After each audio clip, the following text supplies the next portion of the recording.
1. Maddened by Mystery, or The Defective Detective. The great detective sat in his office. He wore a long green gown and half a dozen secret badges pinned to the outside of it. 3 or 4 pairs of false whiskers hung on a whisker stand beside him. Goggles, blue spectacles, and motor glasses lay within easy reach. He could completely disguise himself at a second's notice. Half a bucket of cocaine and a dipper stood on a chair at his elbow. His face was absolutely impenetrable. A pile of cryptograms lay on the desk. The great detective hastily tore them open one after the other, solved them, and threw them down the cryptogram chute at his side. There was a rap at the door. The great detective hurriedly wrapped himself in a pink domino, adjusted a pair of false black whiskers, and cried, "Come in." Illustration, "Come in." His secretary entered. "Ha," said the detective, "it is you." He laid aside his disguise. "Sir," said the young man in intense excitement, "a mystery has been committed." "Ha," said the great detective, his eye kindling. "Is it such as to completely baffle the police of the entire continent?" "They are so completely baffled with it," said the secretary, "that they are lying collapsed in heaps. Many of them have committed suicide." "So," said the detective, "and is the mystery one that is absolutely unparalleled in the whole recorded annals of the London police?" "It is." "And I suppose," said the detective, "that it involves names which you would scarcely dare to breathe, at least without first using some kind of atomizer or throat gargle." "Exactly." "And it is connected, I presume, with the highest diplomatic consequences, so that if we fail to solve it, England will be at war with the whole world in 16 minutes? His secretary, still quivering with excitement, again answered yes. "And finally," said the great detective, "I presume that it was committed in broad daylight, in some such place as the entrance of the Bank of England, or in the cloakroom of the House of Commons, and under the very eyes of the police?" "Those," said the secretary, "are the very conditions of the mystery." "Good," said the great detective. "Now wrap yourself in this disguise, put on these brown whiskers, and tell me what it is." The secretary wrapped himself in a blue domino with lace insertions. Then, bending over, he whispered in the ear of the great detective, "The Prince of Württemberg has been kidnapped." The great detective bounded from his chair, as if he had been kicked from below.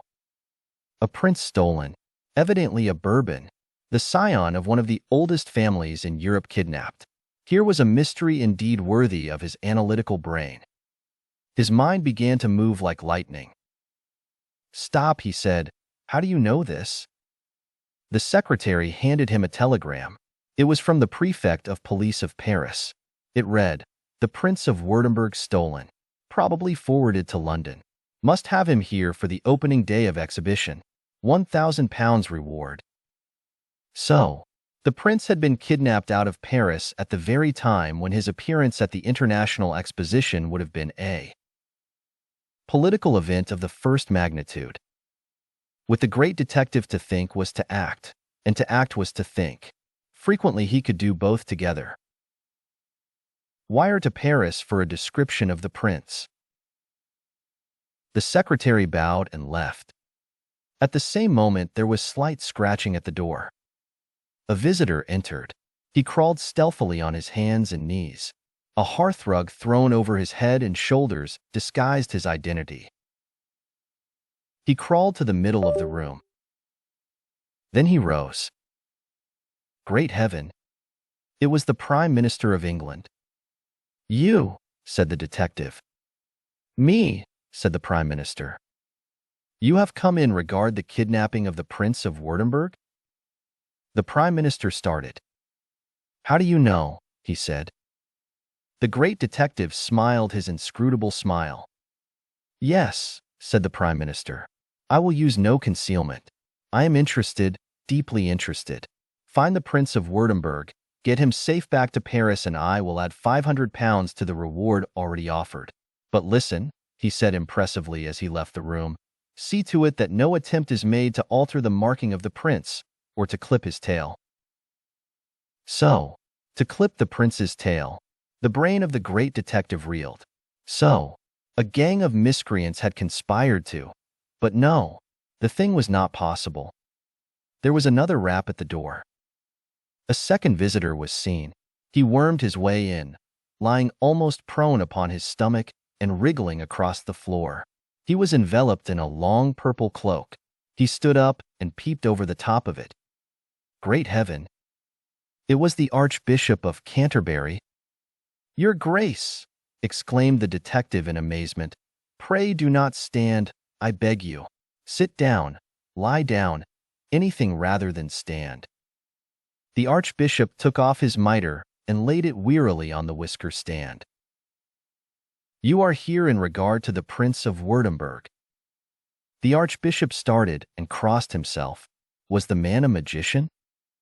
"Yes," he said, "much depends on getting him back. But I have only come to say this. My sister is desirous of seeing you. She is coming here. She has been extremely indiscreet, and her fortune hangs upon the prince. Get him back to Paris, or I fear she will be ruined." The Archbishop regained his mitre, uncrossed himself, wrapped his cloak about him, and crawled stealthily out on his hands and knees, purring like a cat. The face of the great detective showed the most profound sympathy. It ran up and down in furrows. "So," he muttered, "the sister of the Archbishop, the Countess of Dashley." Accustomed as he was to the life of the aristocracy, even the great detective felt that there was here intrigue of more than customary complexity. There was a loud rapping at the door. There entered the Countess of Dashley. She was all in furs. She was the most beautiful woman in England. She strode imperiously into the room.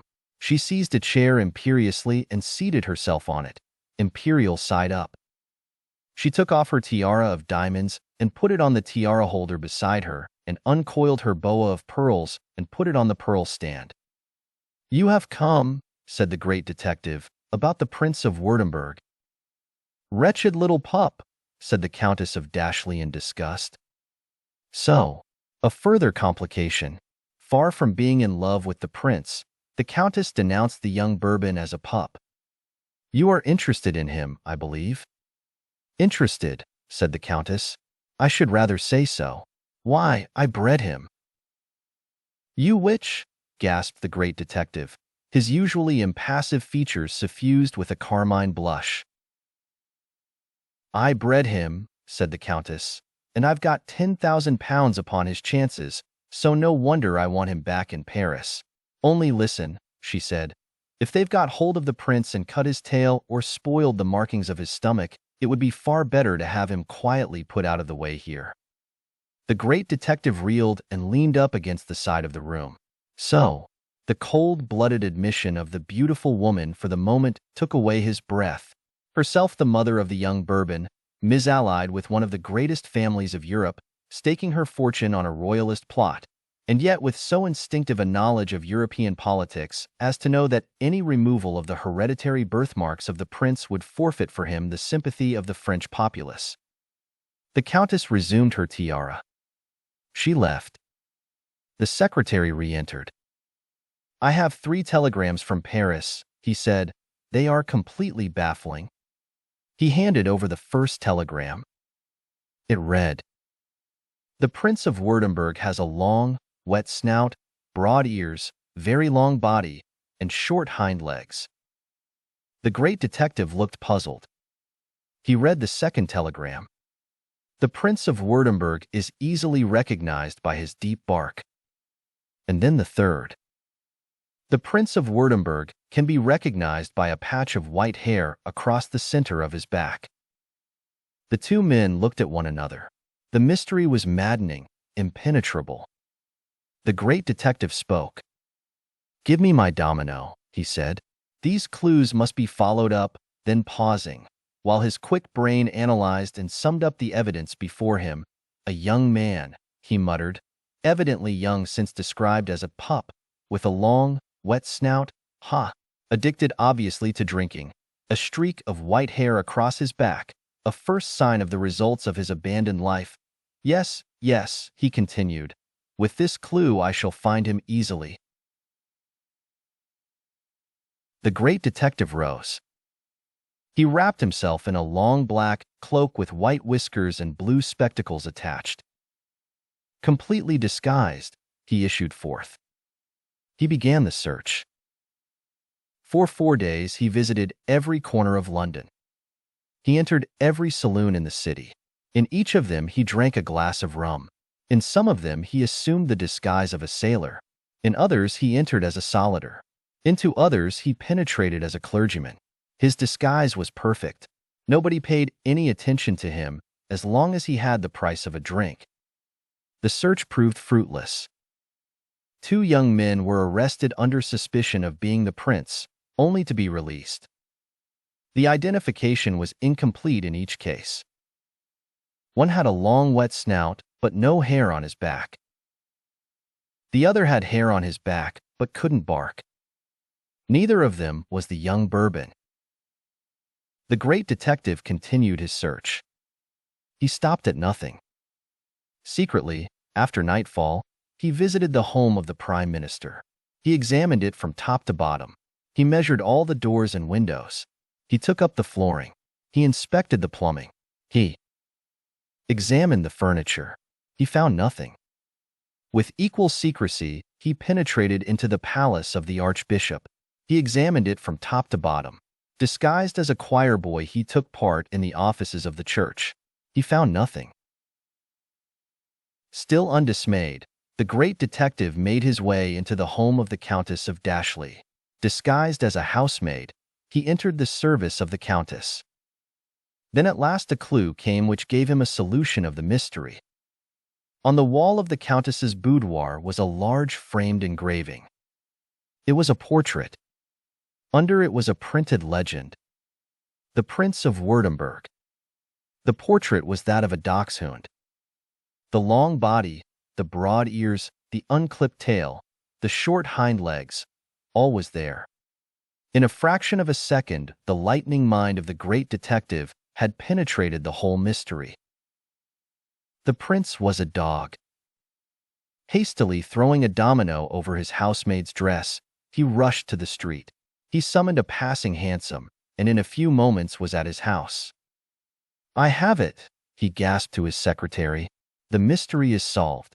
I have pieced it together. By sheer analysis I have reasoned it out. Listen. Hind legs, hair on back, wet snout, pup. What? Does that suggest nothing to you?" "Nothing," said the secretary. "It seems perfectly hopeless." The great detective, now recovered from his excitement, smiled faintly. "It means simply this, my dear fellow. The Prince of Württemberg is a dog, a prize dachshund. The Countess of Dashley bred him, and he is worth some £25,000 in addition to the prize of £10,000 offered at the Paris Dog Show.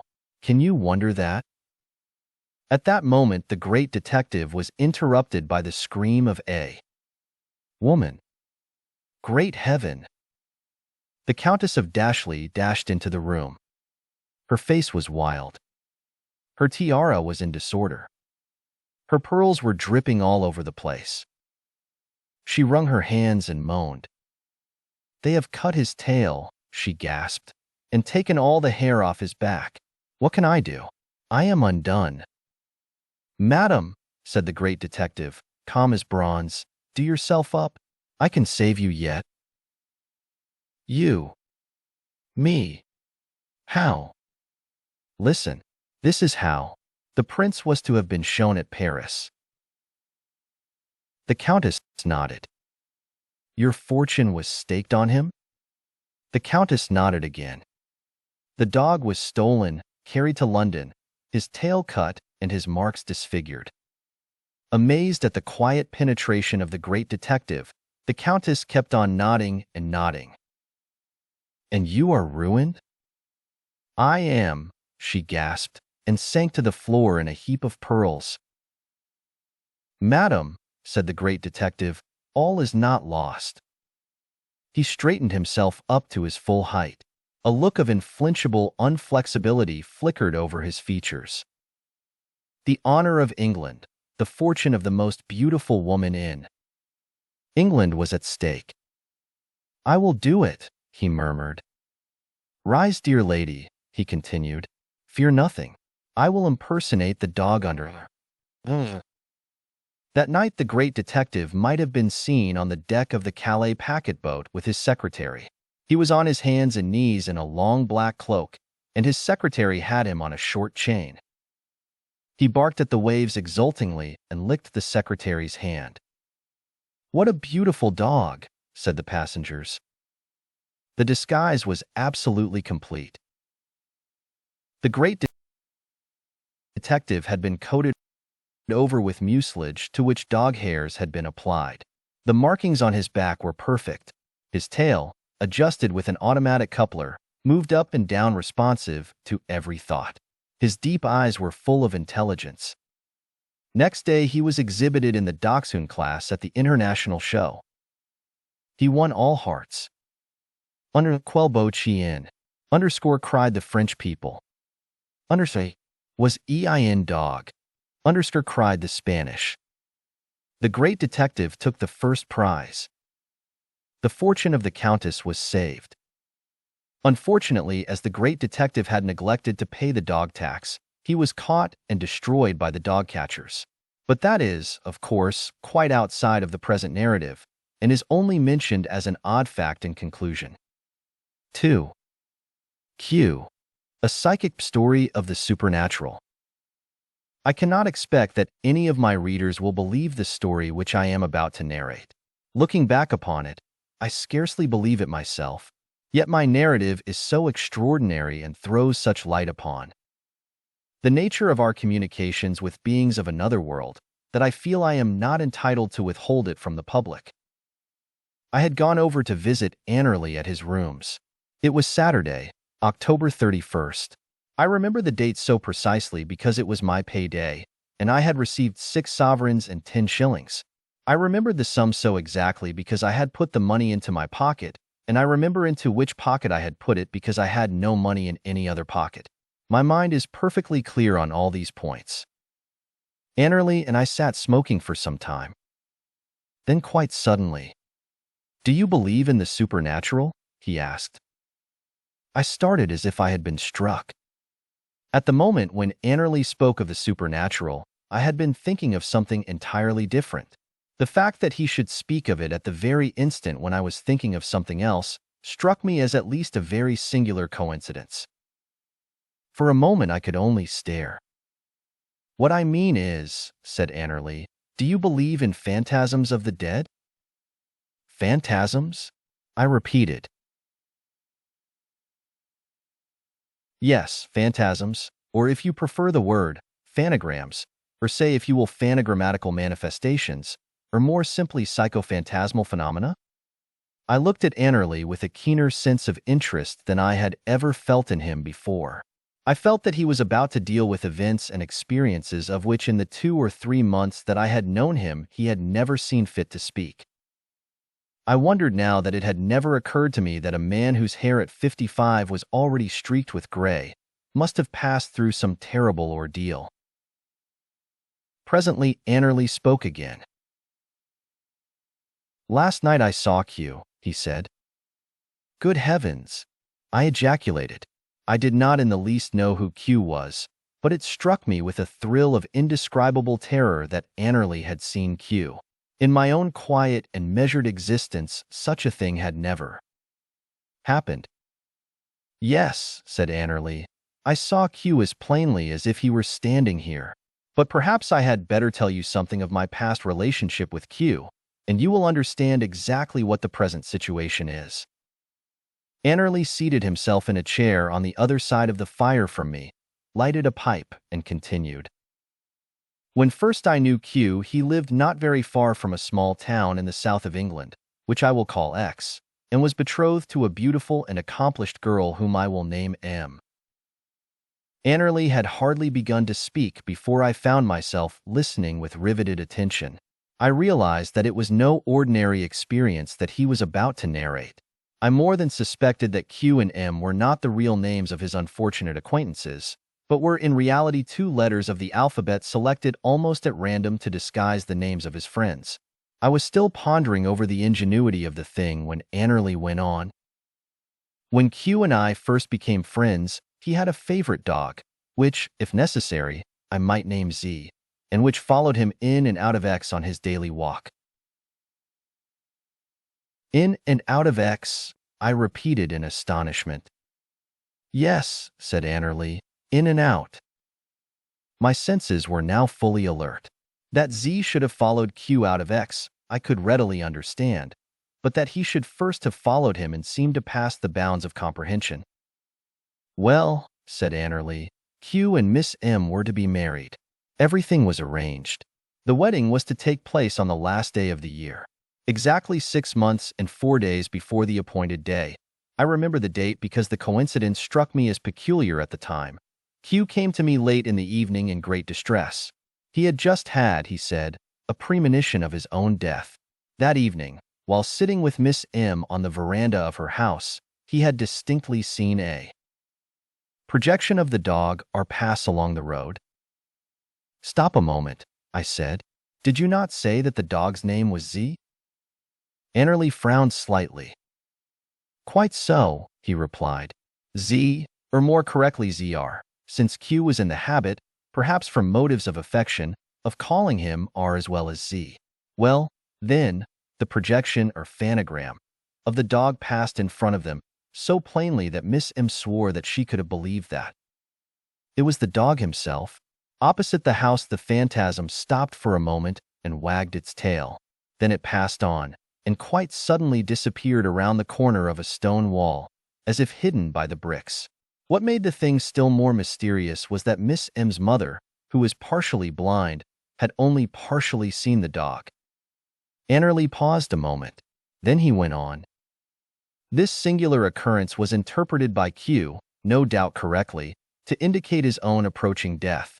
I did what I could to remove this feeling, but it was impossible to do so, and he presently wrung my hand and left me, firmly convinced that he would not live till morning. Good heavens! I exclaimed, and he died that night? No, he did not, said Annerly quietly. That is the inexplicable part of it. Tell me about it, I said. He rose that morning as usual, dressed himself with his customary care, omitting none of his clothes, and walked down to his office at the usual hour. He told me afterwards that he remembered the circumstances so clearly from the fact that he had gone to the office by the usual route instead of taking any other direction. Stop a moment, I said. Did anything unusual happen to mark that particular day? I anticipated that you would ask that question, said Annerly, but as far as I can gather, absolutely nothing happened. Q returned from his work and ate his dinner apparently much as usual, and presently went to bed complaining of a slight feeling of drowsiness, but nothing more. His stepmother, with whom he lived, said afterwards that she could hear the sound of his breathing quite distinctly during the night. And did he die that night? I asked, breathless with excitement. No, said Annerly, he did not. He rose next morning feeling about as before except that the sense of drowsiness had apparently passed, and that the sound of his breathing was no longer audible. Annerly again fell into silence. Anxious as I was to hear the rest of his astounding narrative, I did not like to press him with questions. The fact that our relations had hitherto been only of a formal character, and that this was the first occasion on which he had invited me to visit him at his rooms, prevented me from assuming too great an intimacy. Well, he continued, Q went to his office each day after that with absolute regularity. As far as I can gather, there was nothing either in his surroundings or his conduct to indicate that any peculiar fate was impending over him. He saw Miss M regularly, and the time fixed for their marriage drew nearer each day. Each day? I repeated in astonishment. Yes, said Annerly, every day. For some time before his marriage I saw but little of him, but 2 weeks before that event was due to happen, I passed Q one day in the street. He seemed for a moment about to stop, then he raised his hat, smiled, and passed on. "One moment," I said. "If you will allow me a question that seems of importance, did he pass on and then smile and raise his hat? Or did he smile into his hat, raise it, and then pass on afterwards?" "Your question is quite justified," said Annerly, "though I think I can answer with perfect accuracy that he first smiled, then stopped smiling and raised his hat, and then stopped raising his hat and passed on. However," he continued, "the essential fact is this. On the day appointed for the wedding, Q and Miss M were duly married." "Impossible!" I gasped. "Duly married? Both of them?" "Yes," said Annerly, "both at the same time. After the wedding, Mr. and Mrs. Q." "Mr. and Mrs. Q," I repeated in perplexity. "Yes," he answered, "Mr. and Mrs. Q. For after the wedding, Miss M took the name of Q, left England, and went out to Australia, where they were to reside." "Stop one moment," I said, "and let me be quite clear. In going out to settle in Australia, it was their intention to reside there?" "Yes," said Annerly, "that at any rate was generally understood. I myself saw them off on the steamer, and shook hands with Q, standing at the same time quite close to him." "Well," I said, "and since the two Qs, as I suppose one might almost call them, went to Australia, have you heard anything from them?" "That," replied Annerly, "is a matter that has shown the same singularity as the rest of my experience. It is now 4 years since Q and his wife went to Australia. At first I heard from him quite regularly, and received 2 letters each month. Presently I only received 1 letter every 2 months, and later 2 letters every 6 months, and then only 1 letter every 12 months. Then until last night I heard nothing whatever of Q for a year and a half. I was now on the tiptoe of expectancy. Last night," said Annerly very quietly, "Q appeared in this room, or rather, a phantasm or psychic manifestation of him. He seemed in great distress, made gestures which I could not understand, and kept turning his trouser pockets inside out. I was too spellbound to question him, and tried in vain to divine his meaning. Presently the phantasm seized a pencil from the table, and wrote the words, 2 sovereigns. Tomorrow night, urgent." Annerly was again silent. I sat in deep thought. How do you interpret the meaning which Q's phanogram meant to convey? "I think," he announced, "it means this.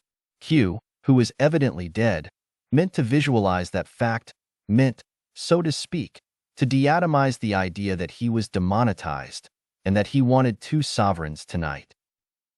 "And how?" I asked, amazed at Annerly's instinctive penetration into the mysteries of the psychic world. "How do you intend to get it to him?"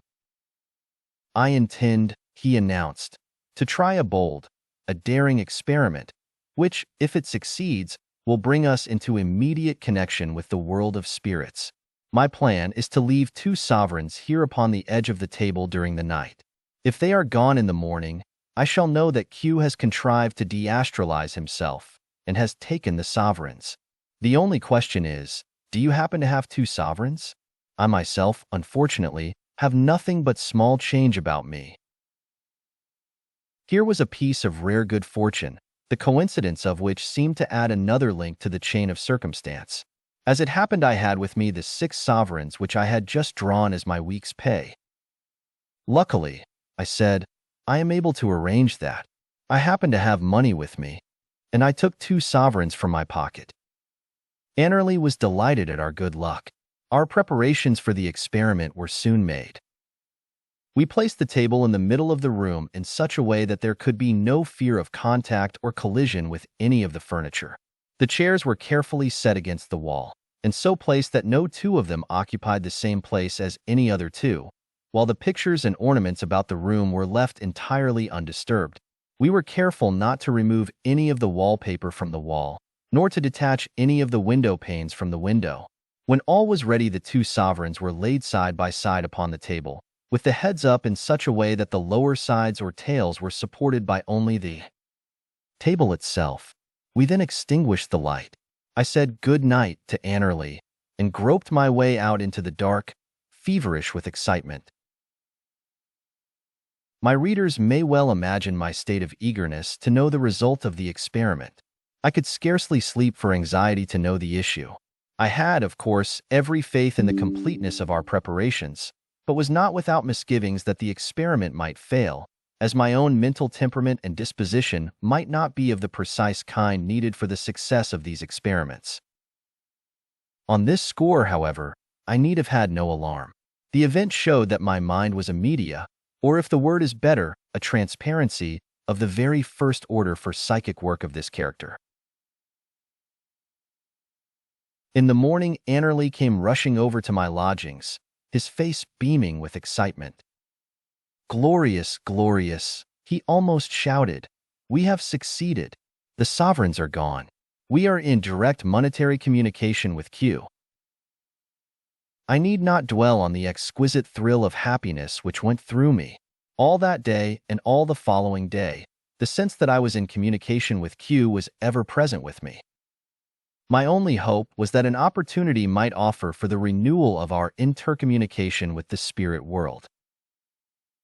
The following night my wishes were gratified. Late in the evening, Annerly called me up on the telephone. "Come over at once to my lodgings," he said. "Q's phanogram is communicating with us." I hastened over and arrived almost breathless. "Q has been here again," said Annerly, and appeared in the same distress as before. A projection of him stood in the room and kept writing with its finger on the table. I could distinguish the word sovereigns, but nothing more. "Do you not suppose," I said, "that Q, for some reason which we cannot fathom, wishes us to again leave 2 sovereigns for him?" "By Jove," said Annerly enthusiastically, "I believe you've hit it. At any rate, let us try. We can but fail." That night we placed again 2 of my sovereigns on the table and arranged the furniture with the same scrupulous care as before. Still somewhat doubtful of my own psychic fitness for the work in which I was engaged, I endeavored to keep my mind so poised as to readily offer a mark for any astral disturbance that might be about. The result showed that it had offered just such a mark. Our experiment succeeded completely.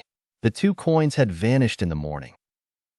For nearly 2 months we continued our experiments on these lines. At times Annerly himself, so he told me, would leave money, often considerable sums, within reach of the phantasm, which never failed to remove them during the night. But Annerly, being a man of strict honor, never carried on these experiments alone, except when it proved impossible to communicate with me in time for me to come.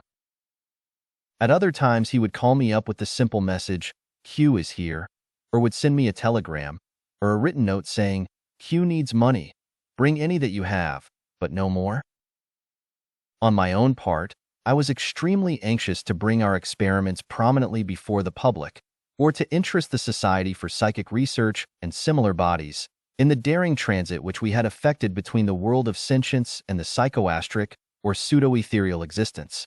It seemed to me that we alone had succeeded in thus conveying money directly and without mediation from one world to another. Others, indeed, had done so by the interposition of a medium or by subscription to an occult magazine, but we had performed the feat with such simplicity that I was anxious to make our experience public, for the benefit of others like myself.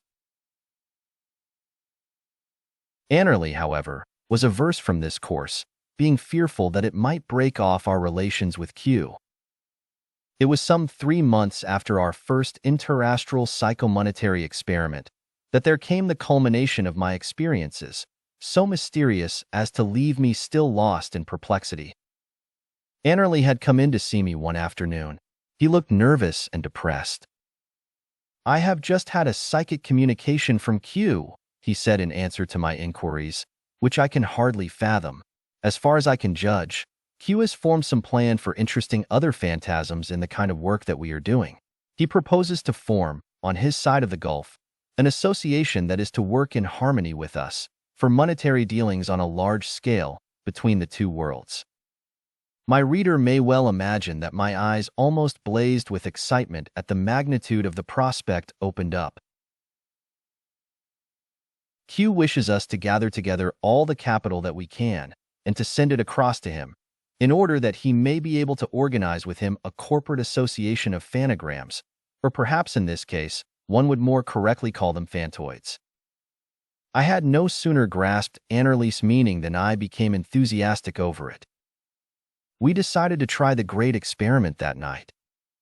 My own worldly capital was, unfortunately, no great amount. I had, however, some £500 in bank stock left to me at my father's decease, which I could, of course, realize within a few hours. I was fearful, however, lest it might prove too small to enable Q to organize his fellow phantoids with it. I carried the money in notes and sovereigns to Annerly's room, where it was laid on the table. Annerly was fortunately able to contribute a larger sum, which, however, he was not to place beside mine until after I had withdrawn, in order that conjunction of our monetary personalities might not dematerialize the astral phenomenon. We made our preparations this time with exceptional care, Annerly quietly confident, I, it must be confessed, extremely nervous and fearful of failure.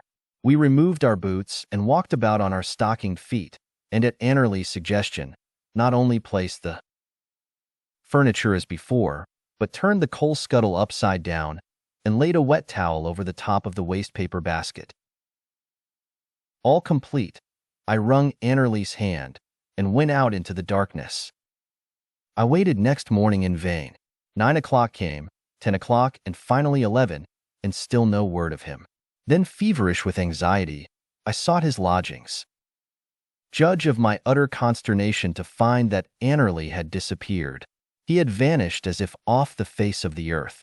By what awful error in our preparations, by what neglect of some necessary psychic precautions, he had met his fate, I cannot tell. But the evidence was only too clear that Annerly had been engulfed into the astral world, carrying with him the money for the transfer of which he had risked his mundane existence. The proof of his disappearance was easy to find. As soon as I dared do so with discretion, I ventured upon a few inquiries. The fact that he had been engulfed while still owing 4 months' rent for his rooms, and that he had vanished without even having time to pay such bills as he had outstanding with local tradesmen, showed that he must have been devisualized at a moment's notice. The awful fear that I might be held accountable for his death prevented me from making the affair public. Till that moment, I had not realized the risks that he had incurred in our reckless dealing with the world of spirits. Annerly fell a victim to the great cause of psychic science, and the record of our experiments remains in the face of prejudice as a witness to its truth. 3. Guido the Gimlet of Ghent, a romance of chivalry. It was in the flood tide of chivalry. Knighthood was in the pod. The sun was slowly setting in the east, rising and falling occasionally as it subsided, and illuminating with its dying beams the towers of the grim castle of Buggensberg. Isolde the Slender stood upon an embattled turret of the castle. Her arms were outstretched to the empty air, and her face, upturned as if in colloquy with heaven, was distraught with yearning. Anon she murmured, "Guido," and bewhiles a deep sigh rent her breast. Sylph-like and ethereal in her beauty, she scarcely seemed to breathe. In fact, she hardly did. Willowy and slender in form, she was as graceful as a meridian of longitude. Her body seemed almost too frail for motion, while her features were of a mold so delicate as to preclude all thought of intellectual operation. She was begirt with a flowing kirtle of deep blue, bebound with a belt bebuckled with a silvern clasp, while about her waist a stomacher of point lace ended in the ruffled farthingale at her throat. On her head, she bore a sugar-loaf hat, shaped like an extinguisher and pointing backward at an angle of 45 degrees. "Guido," she murmured, "Guido." And erstwhile she would wring her hands as one distraught and mutter, "He cometh not." The sun sank and night fell, enwrapping in shadow the frowning castle of Buggensberg and the ancient city of Ghent at its foot. And as the darkness gathered, the windows of the castle shone out with fiery red, for it was Yuletide, and it was wassail all in the great hall of the castle, and this night the Margrave of Buggensberg made him a feast, and celebrated the betrothal of Isolde, his daughter, with Tancred the Tinspot. And to the feast he had bidden all his liege lords and vassals, Hubert the Husky, Edward the Earwig, Rollo the Rumbottle, and many others. In the meantime the Lady Isolde stood upon the battlements and mourned for the absent Guido. The love of Guido and Isolde was of that pure and almost divine type, found only in the Middle Ages. They had never seen one another. Guido had never seen Isolde. Isolde had never seen Guido. They had never heard one another speak. They had never been together. They did not know one another. Yet they loved. Their love had sprung into being suddenly and romantically, with all the mystic charm which is love's greatest happiness. Years before, Guido had seen the name of Isolde the Slender painted on a fence. He had turned pale, fallen into a swoon, and started at once for Jerusalem. On the very same day, Isolde, in passing through the streets of Ghent, had seen the coat of arms of Guido hanging on a clothesline. She had fallen back into the arms of her tirewomen more dead than alive. Since that day they had loved. Isolde would wander forth from the castle at earliest morn, with the name of Guido on her lips. She told his name to the trees. She whispered it to the flowers. She breathed it to the birds. Quite a lot of them knew it. At times she would ride her palfrey along the sands of the sea and call Guido to the waves.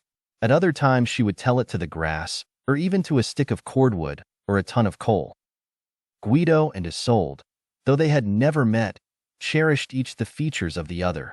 Beneath his coat of mail Guido carried a miniature of Isolde, carven on ivory. He had found it at the bottom of the castle crag, between the castle and the old town of Ghent at its foot. How did he know that it was Isolde? There was no need for him to ask. His heart had spoken. The eye of love cannot be deceived. And Isolde? She, too, cherished beneath her stomacher a miniature of Guido the Gimlet. She had it of a traveling chapman in whose pack she had discovered it and had paid its price in pearls. How had she known that he it was, that is, that it was he? Because of the coat of arms emblazoned beneath the miniature. The same heraldic design that had first shaken her to the heart. Sleeping or waking it was ever before her eyes. A lion, proper, quartered in a field of gules, and a dog, improper, 3/4 in a field of buckwheat. And if the love of Isolde burned thus purely for Guido, the love of Guido burned for Isolde with a flame no less pure.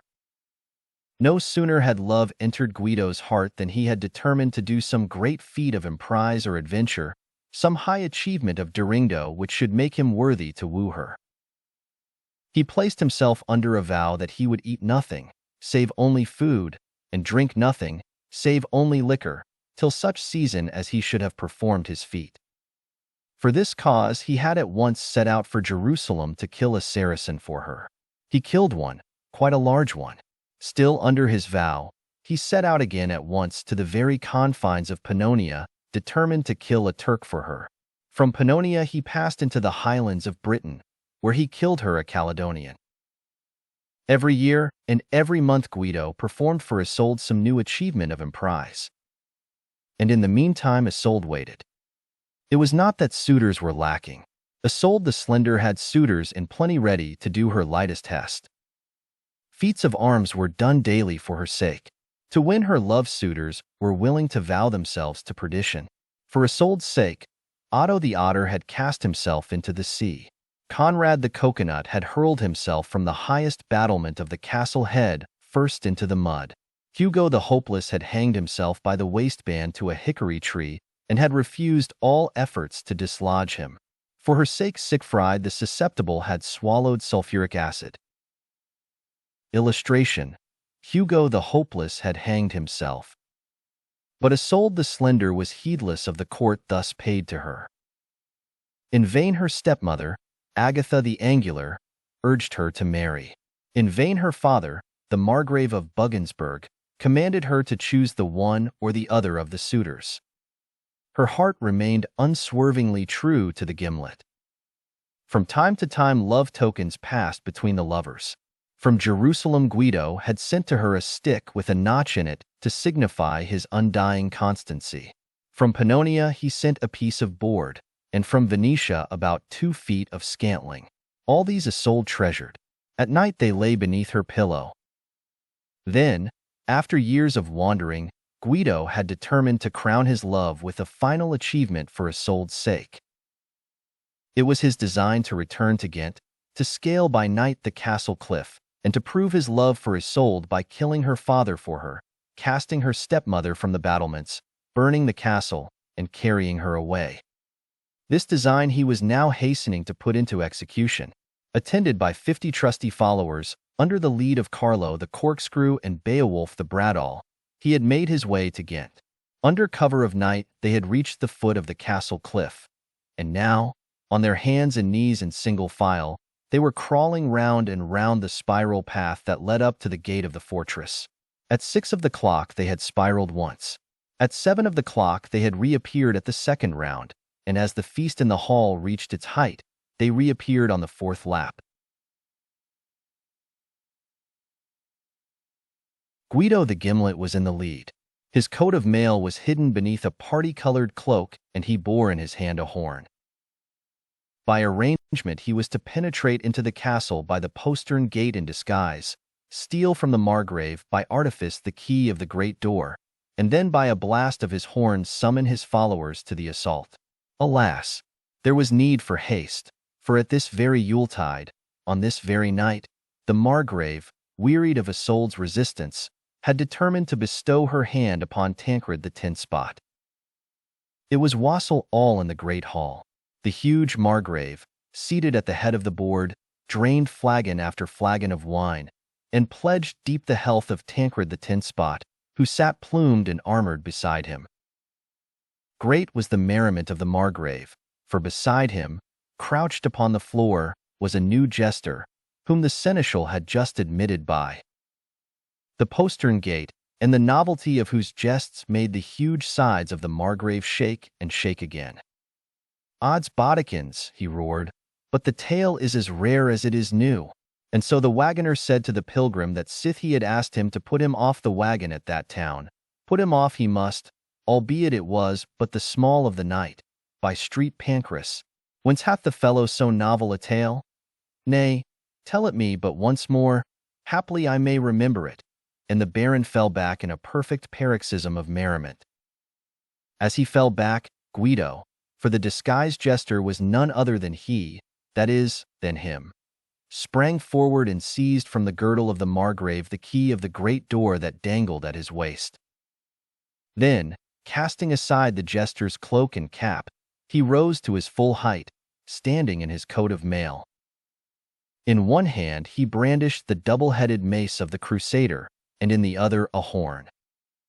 The guests sprang to their feet, their hands upon their daggers. "Guido the Gimlet!" they cried. "Hold," said Guido, "I have you in my power." Then placing the horn to his lips and drawing a deep breath, he blew with his utmost force. And then again he blew like anything. Not a sound came. The horn wouldn't blow. "Seize him!" cried the baron. "Stop," said Guido. "I claim the laws of chivalry. I am here to seek the Lady Isolde, betrothed by you to Tancred. Let me fight Tancred in single combat, man to man." A shout of approbation gave consent. The combat that followed was terrific. First Guido, raising his mace high in the air with both hands, brought it down with terrible force on Tancred's mailed head. Then Guido stood still, and Tancred, raising his mace in the air, brought it down upon Guido's head. Then Tancred stood still and turned his back, and Guido, swinging his mace sideways, gave him a terrific blow from behind. Midway, right center. Tancred returned the blow. Then Tancred knelt down on his hands and knees, and Guido brought the mace down on his back. It was a sheer contest of skill and agility. For a time the issue was doubtful. Then Tancred's armor began to bend, His blows weakened, he fell prone. Guido pressed his advantage and hammered him out as flat as a sardine can. Then, placing his foot on Tancred's chest, he lowered his visor and looked around about him. At this second there was a resounding shriek. Isolde the Slender, alarmed by the sound of the blows, precipitated herself into the room. For a moment the lovers looked into each other's faces. Then, with their countenances distraught with agony, they fell swooning in different directions. There had been a mistake. Guido was not Guido, and Isolde was not Isolde. They were wrong about the miniatures. Each of them was a picture of somebody else. Torrents of remorse flooded over the lovers' hearts. Isolde thought of the unhappy Tancred, hammered out as flat as a picture card and hopelessly spoilt. Of Conrad, the coconut head first in the mud, and Siegfried the susceptible coiled up with agonies of sulfuric acid. Guido thought of the dead Saracens and the slaughtered Turks. And all for nothing. The guerdon of their love had proved vain. Each of them was not what the other had thought. So it is ever with the loves of this world, and herein is the medieval allegory of this tale. The hearts of the two lovers broke together. They expired. Meantime, Carlo the Corkscrew and Beowulf the Bradawl, and their 40 followers, were hustling down the spirals as fast as they could crawl, hind end uppermost. 4. Gertrude the Governess, or Simple 17. Underscore synopsis of previous chapters. Underscore there are no previous chapters. It was a wild and stormy night on the west coast of Scotland. This, however, is immaterial to the present story, as the scene is not laid in the west of Scotland. For the matter of that, the weather was just as bad on the east coast of Ireland. But the scene of this narrative is laid in the south of England and takes place in and around Notus Sintinum Towers, pronounced as if written Nosham Taws, the seat of Lord Notacent, pronounced as if written Nosh. But it is not necessary to pronounce either of these names in reading them. Nosham Taws was a typical English home. The main part of the house was an Elizabethan structure of warm red brick, while the elder portion, of which the Earl was inordinately proud, still showed the outlines of a Norman keep, to which had been added a Lancastrian jail and a Plantagenet orphan asylum. From the house in all directions stretched magnificent woodland and park with oaks and elms of immemorial antiquity, while nearer the house stood raspberry bushes and geranium plants which had been set out by the Crusaders. About the grand old mansion the air was loud with the chirping of thrushes, the cawing of partridges, and the clear, sweet note of the rook, while deer, antelope, and other quadrupeds strutted about the lawn so tame as to eat off the sundial. In fact, the place was a regular menagerie.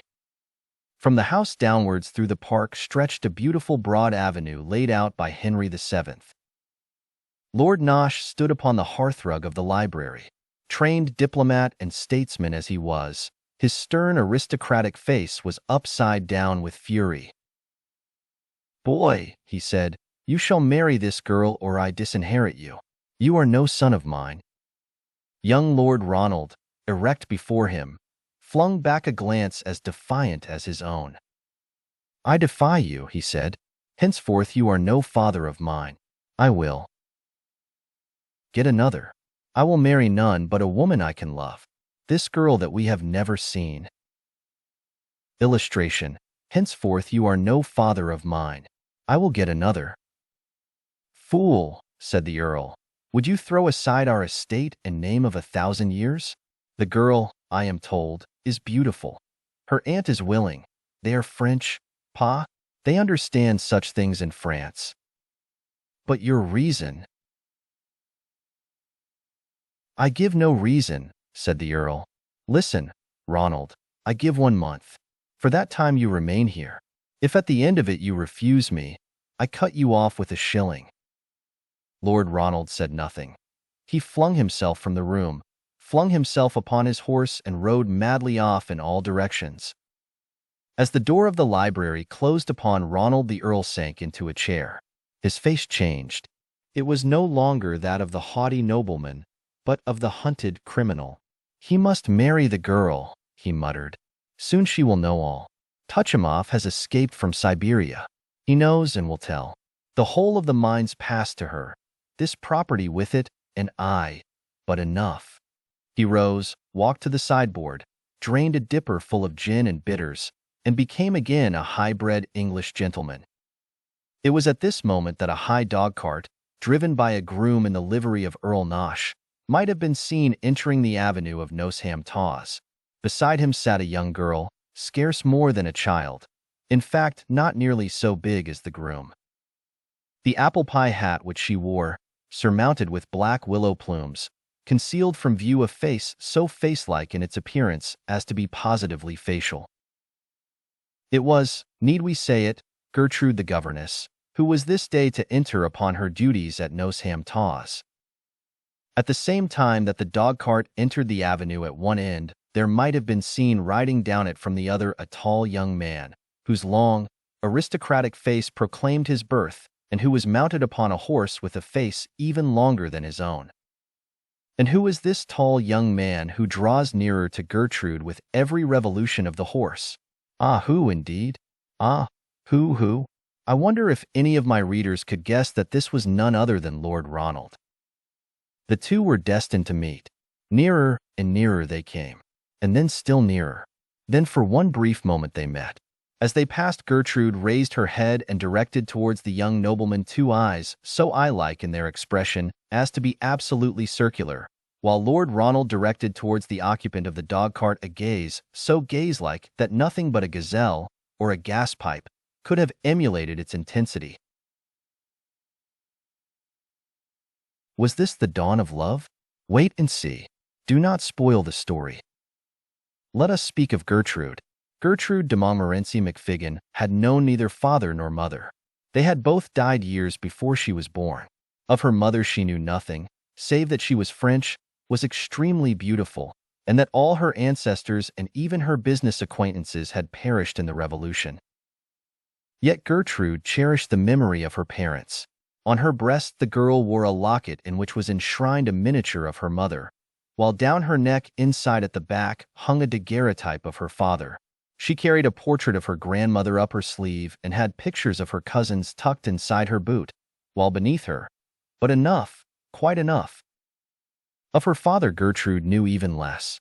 That he was a high-born English gentleman who had lived as a wanderer in many lands. This was all she knew. His only legacy to Gertrude had been a Russian grammar, a Romanian phrasebook, a theodolite, and a work on mining engineering. From her earliest infancy Gertrude had been brought up by her aunt. Her aunt had carefully instructed her in Christian principles. She had also taught her Mohammedanism to make sure. When Gertrude was 17, her aunt had died of hydrophobia. The circumstances were mysterious. There had called upon her that day a strange bearded man in the costume of the Russians. After he had left, Gertrude had found her aunt in a syncope, from which she passed into an apostrophe and never recovered. To avoid scandal, it was called hydrophobia. Gertrude was thus thrown upon the world. What to do? That was the problem that confronted her. It was while musing one day upon her fate that Gertrude's eye was struck with an advertisement. Wanted a governess, must possess a knowledge of French, Italian, Russian, and Romanian, music, and mining engineering. Salary £1, 4 shillings and 4 pence halfpenny per annum. Apply between 11:30 and 25 minutes to 12 at number 41A.6. Belgravia Terrace. The Countess of Loch. Gertrude was a girl of great natural quickness of apprehension, and she had not pondered over this announcement more than half an hour before she was struck with the extraordinary coincidence between the list of items desired and the things that she herself knew. She duly presented herself at Belgravia Terrace before the Countess, who advanced to meet her with a charm which at once placed the girl at her ease. "You are proficient in French?" she asked. "Oh, oui," said Gertrude modestly. "And Italian," continued the Countess. "Oh, sigh," said Gertrude. "And German," said the Countess in delight. "Ja," said Gertrude. "And Russian?" And Romanian? Understood, Jep. Understood. Amazed at the girl's extraordinary proficiency in modern languages, the Countess looked at her narrowly.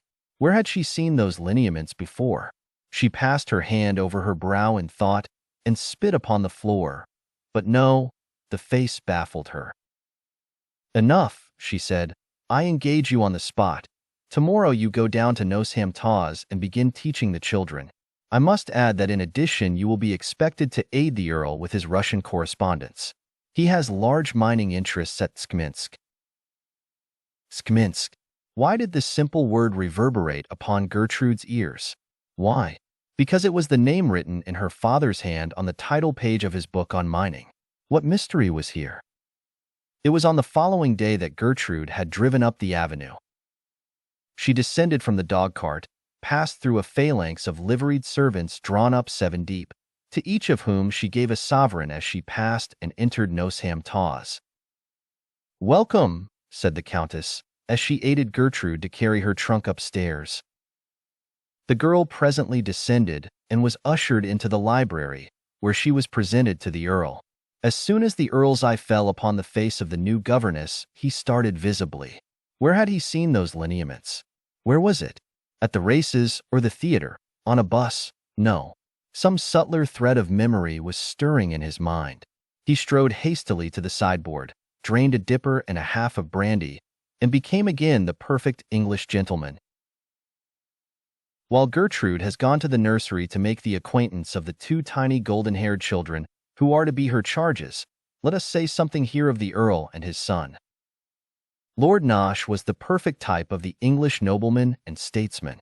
The years that he had spent in the diplomatic service at Constantinople, St. Petersburg, and Salt Lake City had given to him a peculiar finesse and noblesse, while his long residence at St. Helena, Pitcairn Island, and Hamilton, Ontario, had rendered him impervious to external impressions. As deputy paymaster of the militia of the county, he had seen something of the sterner side of military life, while his hereditary office of groom of the Sunday breeches had brought him into direct contact with royalty itself. His passion for outdoor sports endeared him to his tenants. A keen sportsman, he excelled in fox hunting, dog hunting, pig killing, bat catching, and the pastimes of his class. In this latter respect Lord Ronald took after his father. From the start, the lad had shown the greatest promise. At Eton, he had made a splendid showing at battledore and shuttlecock, and at Cambridge had been first in his class at needlework. Already his name was whispered in connection with the All-England Ping-Pong Championship, a triumph which would undoubtedly carry with it a seat in Parliament. Thus was Gertrude the governess installed at Nosham Taws. The days and the weeks sped past. The simple charm of the beautiful orphan girl attracted all hearts. Her 2 little pupils became her slaves. "Me loves oh," the little Raishelfrida would say, leaning her golden head in Gertrude's lap. Even the servants loved her. The head gardener would bring a bouquet of beautiful roses to her room before she was up, the second gardener a bunch of early cauliflowers, the third a spray of late asparagus, and even the 10th and 11th a sprig of mangelwurzel of an armful of hay. Her room was full of gardeners all the time, while at evening the aged butler, touched at the friendless girl's loneliness, would tap softly at her door to bring her a rye whiskey and seltzer or a box of Pittsburgh stogies. Even the dumb creatures seemed to admire her in their own dumb way. The dumb rooks settled on her shoulder, and every dumb dog around the place followed her. And Ronald, Ronald. Yes, indeed. They had met. They had spoken. "What a dull morning," Gertrude had said. "Quel triste matin. Was fur Ian allerverdum ter tag. Beastly," Ronald had answered. Beastly. The word rang in Gertrude's ears all day. After that they were constantly together. They played tennis and ping-pong in the day, and in the evening, in accordance with the stiff routine of the place, they sat down with the Earl and Countess to 25-cent poker, and later still they sat together on the veranda and watched the moon sweeping in great circles around the horizon. It was not long before Gertrude realized that Lord Ronald felt towards her a warmer feeling than that of mere ping-pong. At times in her presence he would fall, especially after dinner, into a fit of profound subtraction. Once at night, when Gertrude withdrew to her chamber and before seeking her pillow, prepared to retire as a preliminary to disrobing, in other words, before going to bed, she flung wide the casement, opened the window, and saw, the face of Lord Ronald. He was sitting on a thorn bush beneath her, and his upturned face wore an expression of agonized pallor. Meanwhile, the days passed. Life at the Taws moved in the ordinary routine of a great English household. At 7 a gong sounded for rising, at 8 a horn blew for breakfast, at 8:30 a whistle sounded for prayers, at 1 a flag was run up at half-mast for lunch, at 4 a gun was fired for afternoon tea, at 9 a first bell sounded for dressing, at 9:15 a second bell for going on dressing, while at 9:30 a rocket was sent up to indicate that dinner was ready. At midnight dinner was over, and at 1 a.m. the tolling of a bell summoned the domestics to evening prayers. Meanwhile, the month allotted by the Earl to Lord Ronald was passing away. It was already July 15th, then within a day or two it was July 17th, and, almost immediately afterwards, July 18th. At times the Earl, in passing Ronald in the hall, would say sternly, "Remember, boy, your consent, or I disinherit you." And what were the Earl's thoughts of Gertrude? Here was the one drop of bitterness in the girl's cup of happiness. For some reason that she could not divine, the Earl showed signs of marked antipathy. Once as she passed the door of the library, he threw a bootjack at her. On another occasion at lunch alone with her, he struck her savagely across the face with a sausage. It was her duty to translate to the Earl his Russian correspondence. She sought in it in vain for the mystery. One day a Russian telegram was handed to the Earl. Gertrude translated it to him aloud. Tuchimoff went to the woman. She is dead. On hearing this, the Earl became livid with fury. In fact, this was the day that he struck her with the sausage. Then one day, while the Earl was absent on a bat hunt, Gertrude, who was turning over his correspondence, with that sweet feminine instinct of interest that rose superior to ill treatment, suddenly found the key to the mystery.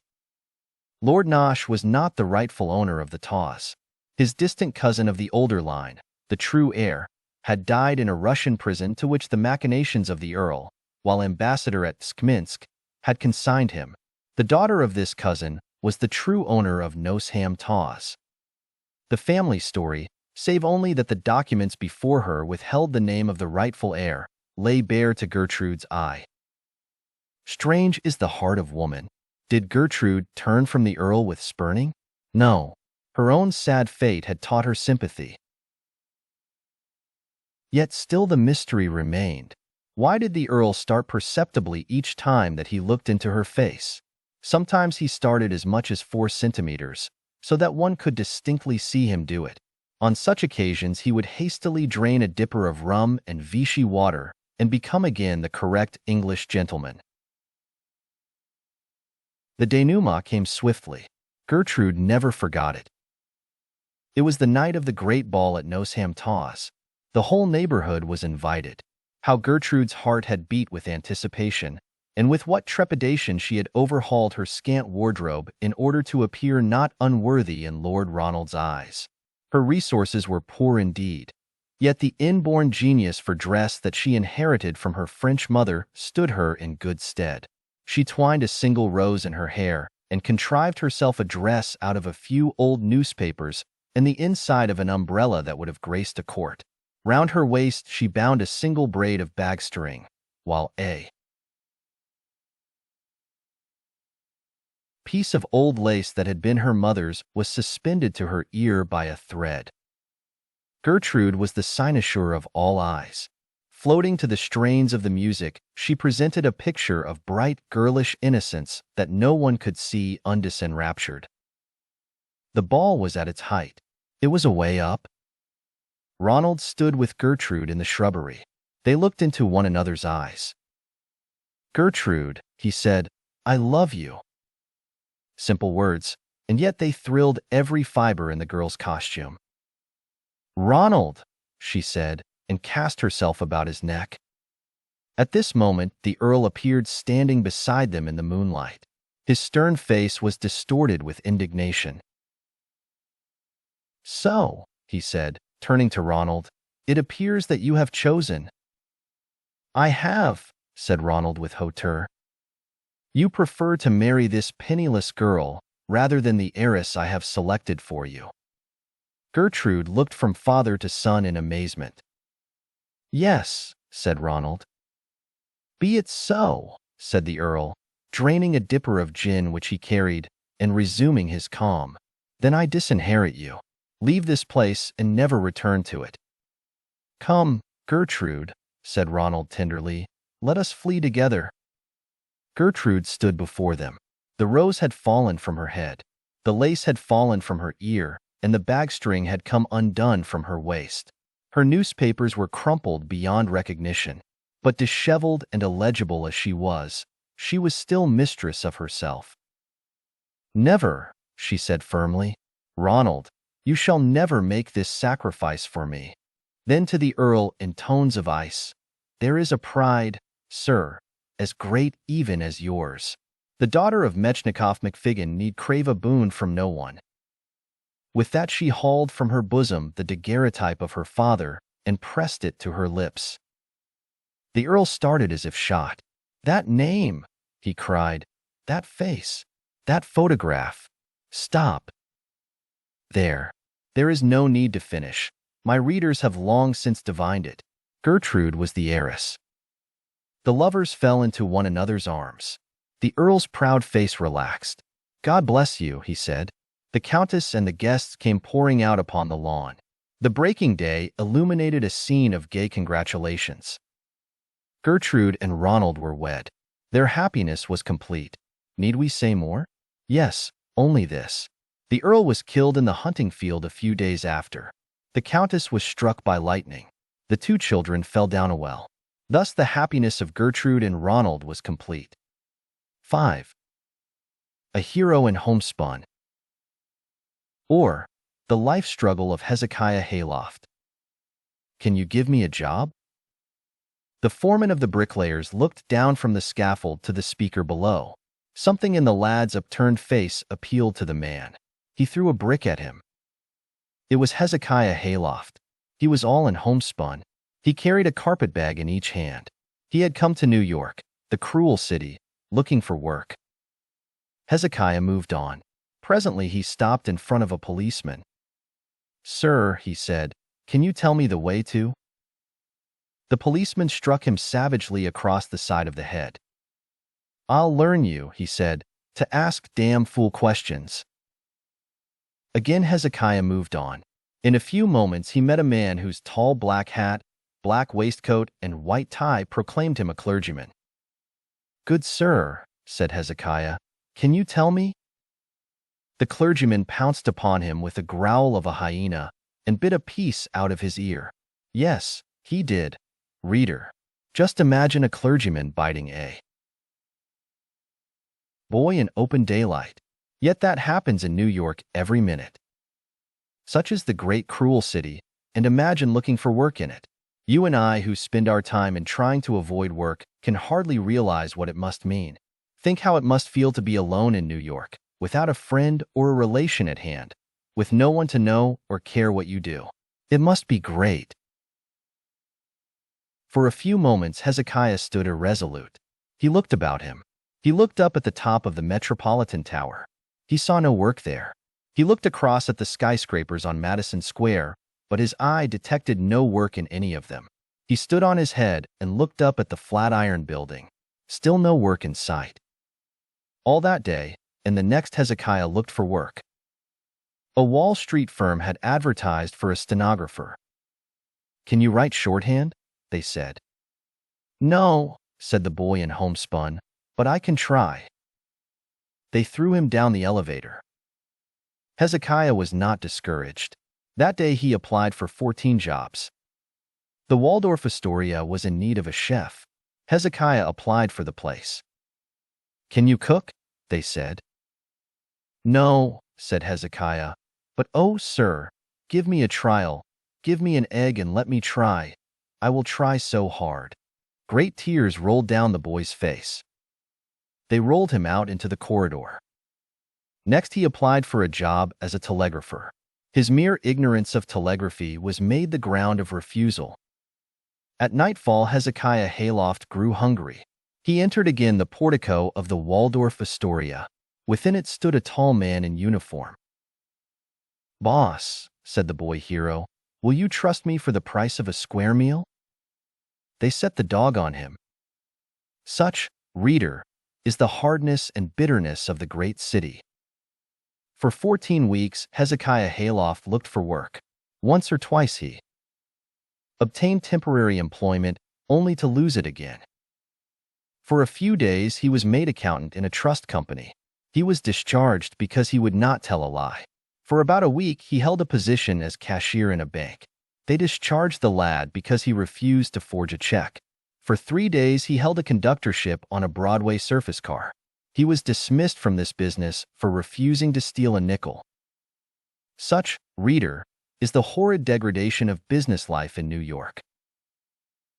Meantime, the days passed, and still Hayloft found no work. His stock of money was exhausted. He had not had any money anyway. For food, he ate grass in Central Park and drank the water from the cruelty to animals' horse trough. Gradually, a change came over the lad. His face grew hard and stern. The great city was setting its mark upon him. One night, Hezekiah stood upon the sidewalk. It was late, long after 10 o'clock. Only a few chance pedestrians passed. "By heaven," said Hezekiah, shaking his fist at the lights of the cruel city, "I have exhausted fair means. I will try foul. I will beg. No Hayloft has been a beggar yet," he added with a bitter laugh. "But I will begin." A well-dressed man passed along. Hezekiah seized him by the throat. "What do you want?" cried the man in sudden terror. "Don't ask me for work. I tell you I have no work to give." "I don't want work," said Hezekiah grimly. "I am a beggar." "Oh, is that all?" said the man, relieved. "Here, take this $10 and go and buy a drink with it." Money, money, and with it a new sense of power that rushed like an intoxicant to Hezekiah's brain. "Drink," he muttered hoarsely. "Yes, drink." The lights of a soda-water fountain struck his eye. "Give me an egg phosphate," he said as he dashed his money on the counter. He drank phosphate after phosphate till his brain reeled. Mad with the liquor, he staggered to and fro in the shop, weighed himself recklessly on the slot machine 3 or 4 times, tore out chewing gum and matches from the automatic nickel boxes, and finally staggered onto the street, reeling from the effects of 13 phosphates and a sarsaparilla soda. "Crime," he hissed. "Crime, crime, that's what I want." He noticed that the passers-by made way for him now with respect. On the corner of the street, a policeman was standing. Hezekiah picked up a cobblestone, threw it, and struck the man full on the ear. The policeman smiled at him roguishly, and then gently wagged his finger in reproof. It was the same policeman who had struck him 14 weeks before for asking the way. Hezekiah moved on, still full of his new idea of crime. Down the street was a novelty shop, the window decked with New Year's gifts. "Sell me a revolver," he said. "Yes, sir," said the salesman. "Would you like something for evening wear, or a plain kind for home use? Here is a very good family revolver, or would you like a roof garden size?" Hezekiah selected a revolver and went out. "Now then," he muttered, "I will burglarize a house and get money." Walking across to Fifth Avenue, he selected one of the finest residences and rang the bell. A man in livery appeared in the brightly lighted hall. "Where is your master?" Hezekiah asked, showing his revolver. "He is upstairs, sir, counting his money," the man answered, "but he dislikes being disturbed." "Show me to him," said Hezekiah. "I wish to shoot him and take his money." "Very good, sir," said the man deferentially. "You will find him on the first floor." Hezekiah turned and shot the footman twice through the livery and went upstairs. Illustration. Hezekiah shot the footman twice through the livery. In an upper room was a man sitting at a desk under a reading lamp. In front of him was a pile of gold.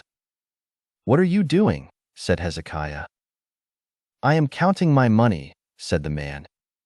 "What are you?" asked Hezekiah sternly. "I am a philanthropist," said the man. "I give my money to deserving objects. I establish medals for heroes. I give prizes for ship captains who jump into the sea and for firemen who throw people from the windows of upper stories at the risk of their own. I send American missionaries to China, Chinese missionaries to India, and Indian missionaries to Chicago. I set aside money to keep college professors from starving to death when they deserve it."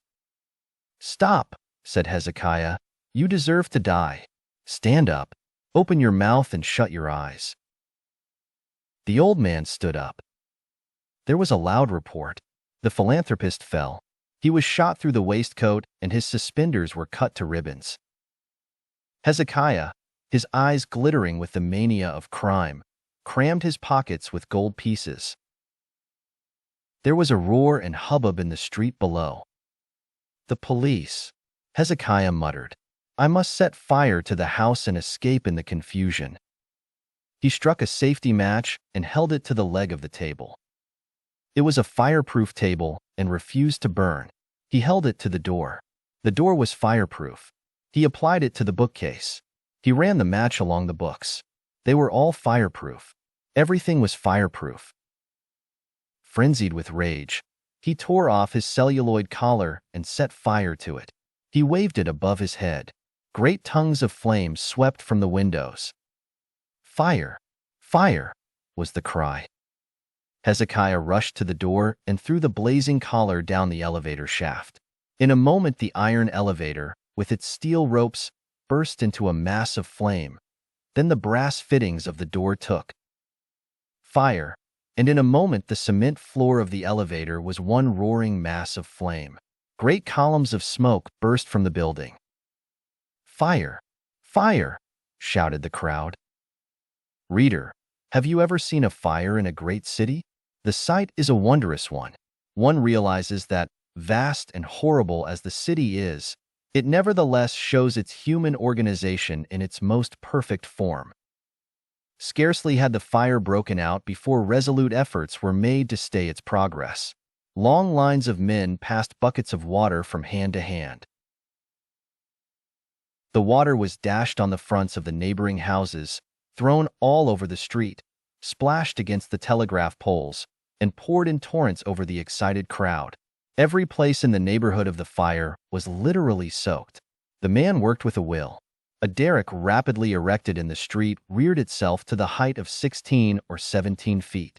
A daring man mounted on the top of it, hauled bucket after bucket of water on the pulley. Balancing himself with the cool daring of the trained fireman, he threw the water in all directions over the crowd. The fire raged for an hour. Hezekiah, standing at an empty window amid the flames, rapidly filled his revolver and emptied it into the crowd. From 100 revolvers in the street, a fusillade was kept up in return. This lasted for an hour. Several persons were almost hit by the rain of bullets, which would have proved fatal had they struck anyone. Meantime, as the flames died down, a squad of policemen rushed into the doomed building. Hezekiah threw aside his revolver and received them with folded arms. "Hayloft," said the chief of police, "I arrest you for murder, burglary, arson, and conspiracy. You put up a splendid fight, old man, and I am only sorry that it is our painful duty to arrest you." As Hayloft appeared below, a great cheer went up from the crowd. True courage always appeals to the heart of the people. Hayloft was put in a motor and whirled rapidly to the police station. On the way, the chief handed him a flask and a cigar. They chatted over the events of the evening. Hayloft realized that a new life had opened for him. He was no longer a despised outcast. He had entered the American criminal class. At the police station, the chief showed Hezekiah to his room. "I hope you will like this room," he said a little anxiously. "It is the best that I can give you tonight. Tomorrow I can give you a room with a bath, but at such short notice I am sure you will not mind putting up with this." He said good night and shut the door. In a moment he reappeared. "About breakfast," he said.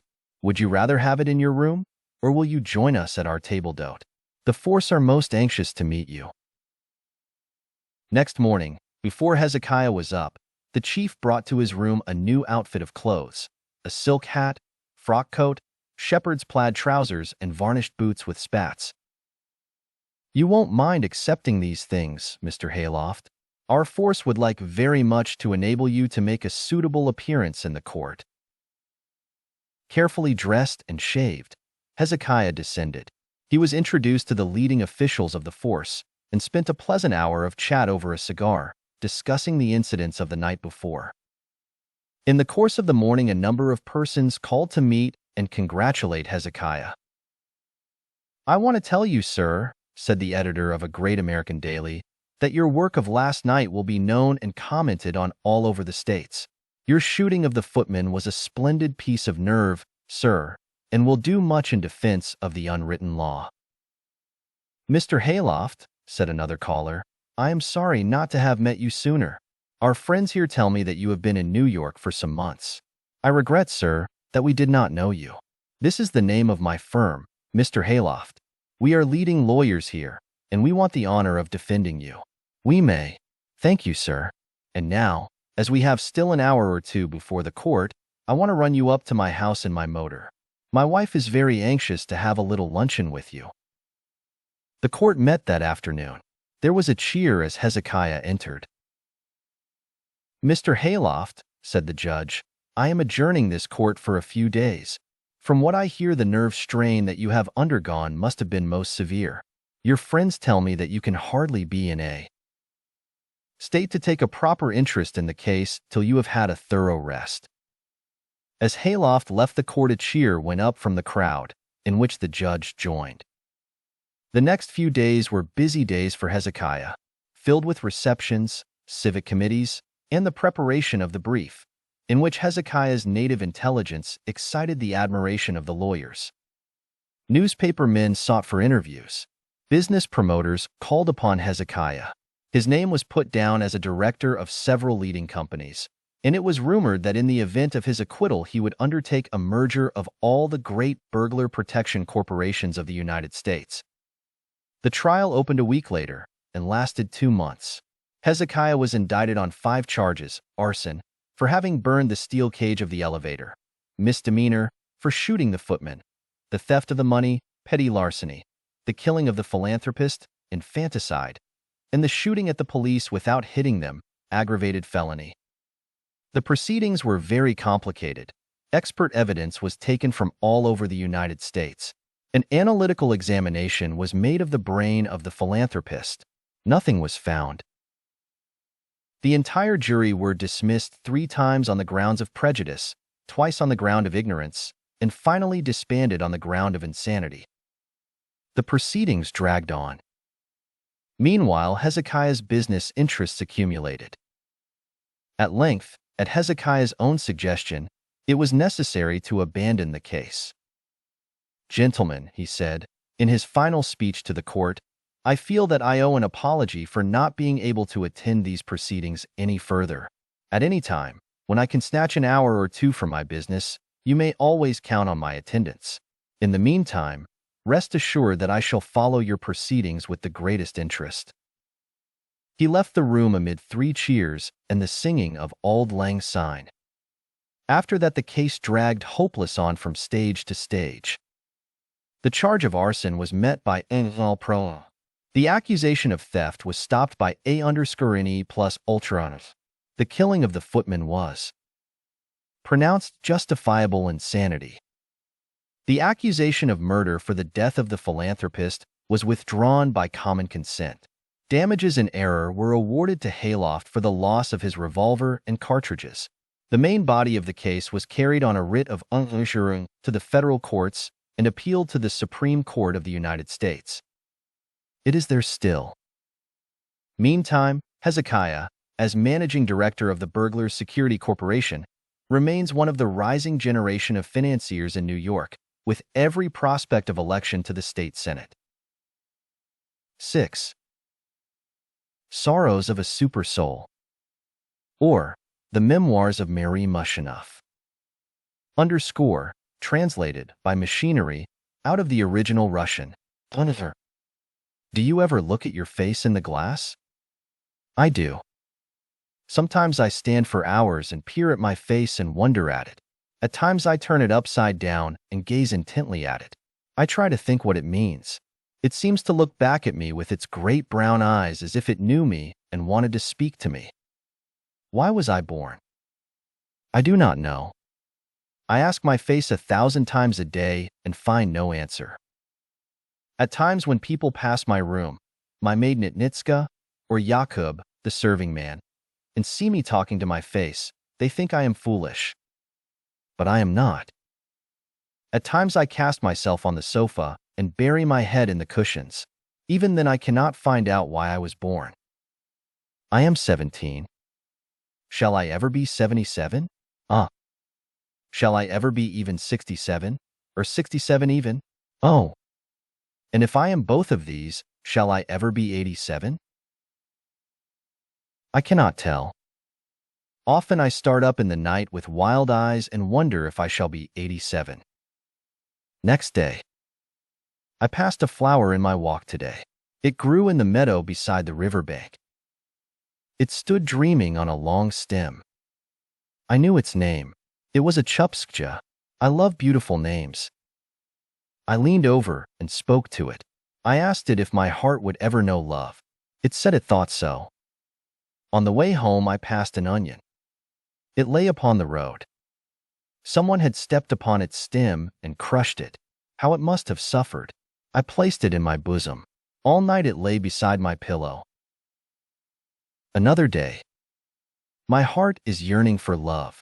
How is it that I can love no one? I have tried and I cannot. My father, Ivan Ivanovich, he is so big and so kind, and yet I cannot love him. And my mother, Kateosha Katushavich, she is just as big, and yet I cannot love her. And my brother, Dmitri Dimitrovich, I cannot love him. And Alexis Alexovich, I cannot love him, and yet I am to marry him. They have set the day. It is a month from today. 1 month. 30 days. Why cannot I love Alexis? He is tall and strong. He is a soldier. He is in the guard of the Tsar, Nicholas Romanov, and yet I cannot love him. Next day but one. How they cramp and confine me here. Ivan Ivanovich, my father, and my mother. I forget her name for the minute, and all the rest. I cannot breathe. They will not let me. Every time I try to commit suicide, they hinder me. Last night I tried again. I placed a phial of sulfuric acid on the table beside my bed. In the morning it was still there. It had not killed me. They have forbidden me to drown myself. Why? I do not know why. In vain I ask the air and the trees why I should not drown myself. They do not see any reason why. And yet I long to be free, free as the young birds, as the very youngest of them. I watch the leaves blowing in the wind, and I want to be a leaf. Yet here they want to make me eat. Yesterday I ate a banana. Ugh. Next day. Today in my walk I found a cabbage. It lay in a corner of the hedge. Cruel boys had chased it there with stones. It was dead when I lifted it up. Beside it was an egg. It too was dead. Ah, how I wept. This morning. How my heart beats. Today a man passed. He passed. Actually passed. From my window, I saw him go by the garden gate and out into the meadow beside the river where my Chupskja flower is growing. How beautiful he looked. Not tall like Alexis Alexovich, no, but so short and wide and round, shaped like the beautiful cabbage that died last week. He wore a velvet jacket and he carried a camp stool and an easel on his back, and in his face was a curved pipe with a long stem, and his face was not red and rough like the face of Alexis, but mild and beautiful and with a smile that played on it like moonlight over putty. Do I love him? I cannot tell. Not yet. Love is a gentle plant. You cannot force its growth. As he passed, I leaned from the window and threw a rosebud at him. But he did not see it. Then I threw a cake of soap and a toothbrush at him. But I missed him, and he passed on. Another day. Love has come into my life. It fills it. I have seen him again. I have spoken with him. He sat beside the river on his camp stool. How beautiful he looked, sitting on it. How strong he seemed and how frail the little stool on which he sat. Before him was the easel, and he was painting. I spoke to him. I know his name now. His name? How my heart beats as I write it. No, I cannot write it. I will whisper it. It is Otto Dinkelspiel. Is it not a beautiful name? He was painting on a canvas, beautiful colors, red and gold and white, in glorious opalescent streaks in all directions. I looked at it in wonder. Instinctively I spoke to him. What are you painting?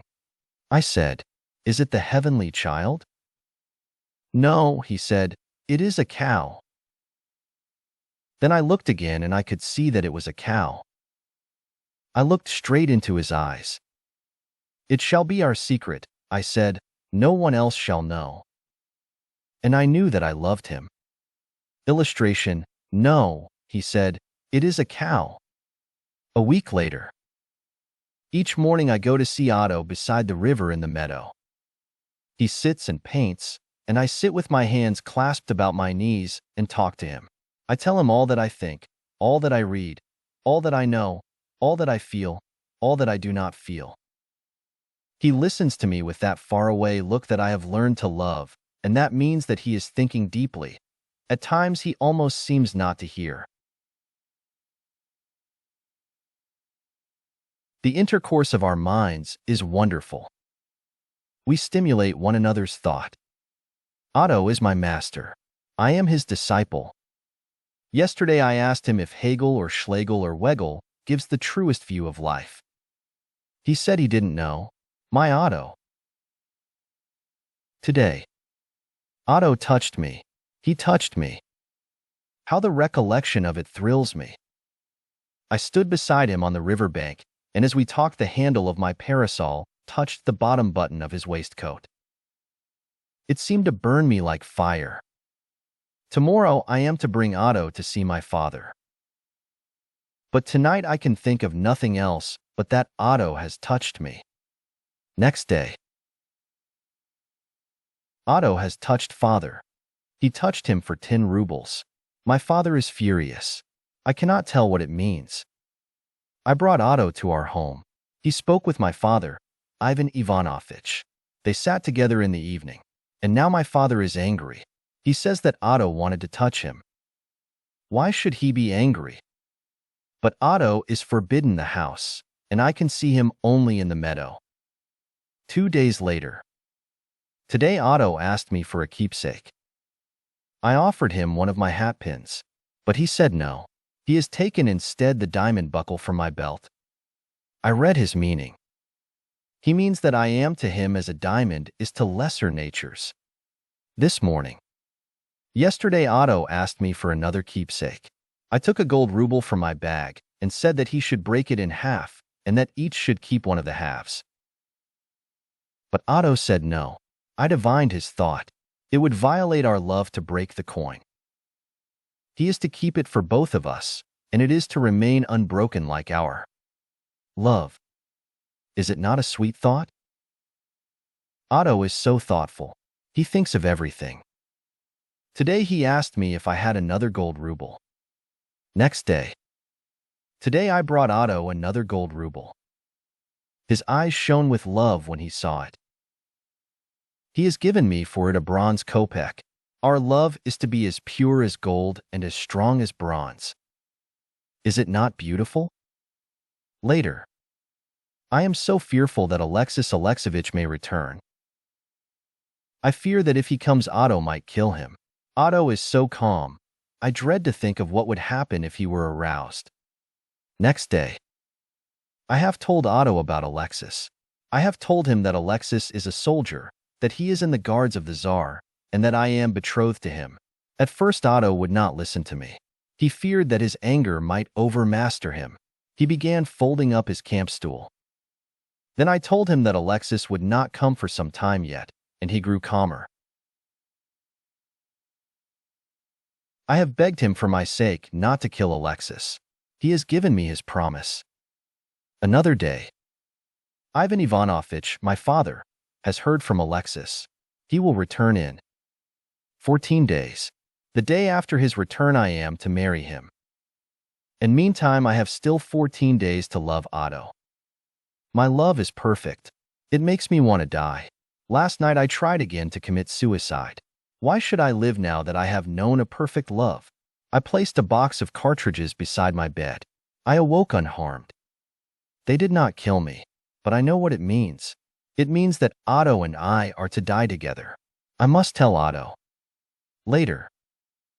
Today I told Otto that we must kill ourselves, that our love is so perfect that we have no right to live. At first he looked so strange. He suggested that I should kill myself first and that he should starve himself beside my grave. But I could not accept the sacrifice. I offered instead to help him to hang himself beside the river. He is to think it over.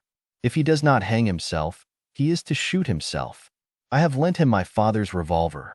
How grateful he looked when he took it. Next day. Why does Otto seem to avoid me? Has he some secret sorrow that I cannot share? Today, he moved his camp stool to the other side of the meadow. He was in the long grass behind an elderberry bush. At first I did not see him. I thought that he had hanged himself, but he said no. He had forgotten to get a rope.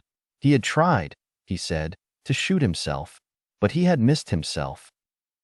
5 days later. Otto and I are not to die. We are to live and love one another forever. We are going away, out into the world together. How happy I am. Otto and I are to flee together. When Alexis comes we shall be gone. We shall be far away. I have said to Otto that I will fly with him, and he has said yes. I told him that we would go out into the world together. Empty-handed we would fare forth together and defy the world. I said that he should be my knight-errant, my paladin. Otto said he would be it. He has consented, but he says we must not fare forth empty-handed.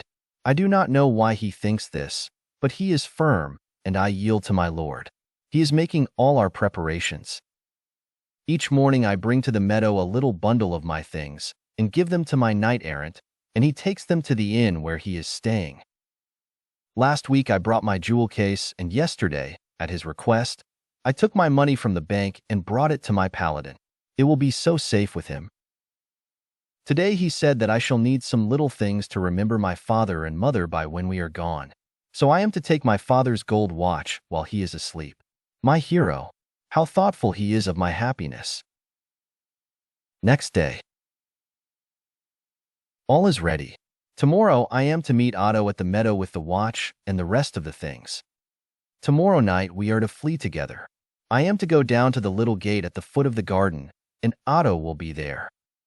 Today I have wandered about the house and garden and have said goodbye.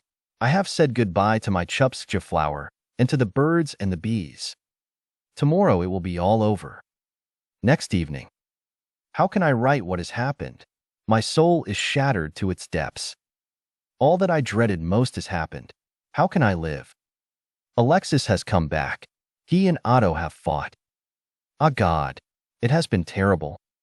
I stood with Otto in the meadow. I had brought him the watch, and I gave it to him, and all my love and my life with it. Then, as we stood, I turned and saw Alexis Alexovich striding towards us through the grass.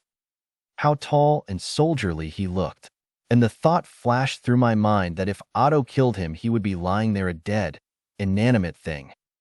Go, Otto, I cried. Go, if you stay you will kill him. Otto looked and saw Alexis coming. He turned one glance at me. His face was full of infinite meaning. Then, for my sake, He ran. How noble he looked as he ran. Brave heart. He dared not stay and risk the outburst of his anger. But Alexis overtook him. Then beside the riverbank they fought. But it was terrible to see them fight. Is it not awful when men fight together? I could only stand and wring my hands and look on in agony. First, Alexis seized Otto by the waistband of his trousers and swung him round and round in the air. I could see Otto's face as he went round. The same mute courage was written on it as when he turned to run.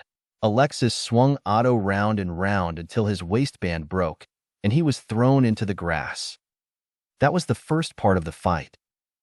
Then Alexis stood beside Otto and kicked him from behind as he lay in the grass, and they fought like that for some time. That was the second part of the fight. Then came the third and last part. Alexis picked up the easel and smashed the picture over Otto's head. It fastened itself like a collar about his neck. Then Alexis picked Otto up with the picture round his neck and threw him into the stream. He floated. My paladin. He floated. I could see his upturned face as he floated onwards down the stream, through the meadow. It was full of deep resignation. Then Alexis Alexovitch came to me and gathered me up in his arms and carried me thus across the meadow. He is so tall and strong, and whispered that he loved me, and that tomorrow he would shield me from the world. He carried me thus to the house in his arms among the grass and flowers, and there was my father, Ivan Ivanovitch, and my mother, Kateosha Katushavitch. And tomorrow I am to marry Alexis. He had brought back from the inn my jewels and my money, and he gave me again the diamond clasp that Otto had taken from my waist. How can I bear it? Alexis is to take me to Petersburg, and he has bought a beautiful house in the prospect, and I am to live in it with him, and we are to be rich, and I am to be presented at the court of Nicholas Romanov and his wife. Is it not dreadful? And I can only think of Otto floating down the stream with the easel about his neck. From the little river he will float into the Dnieper, and from the Dnieper into the Bug, and from the Bug he will float down the Volga, and from the Volga into the Caspian Sea. And from the Caspian Sea there is no outlet, and Otto will float round and round it forever. Is it not dreadful? 7. Hannah of the Highlands. Or, the Laird of Loch Aucherlocherty. Sermon ye greet, but hoot awa. There's muckle yet, love isna, nae more ye'll see. How are ye wind the bonny breeks of Auld Lang Syne? The simple words rang out fresh and sweet upon the morning air. It was Hannah of the Highlands.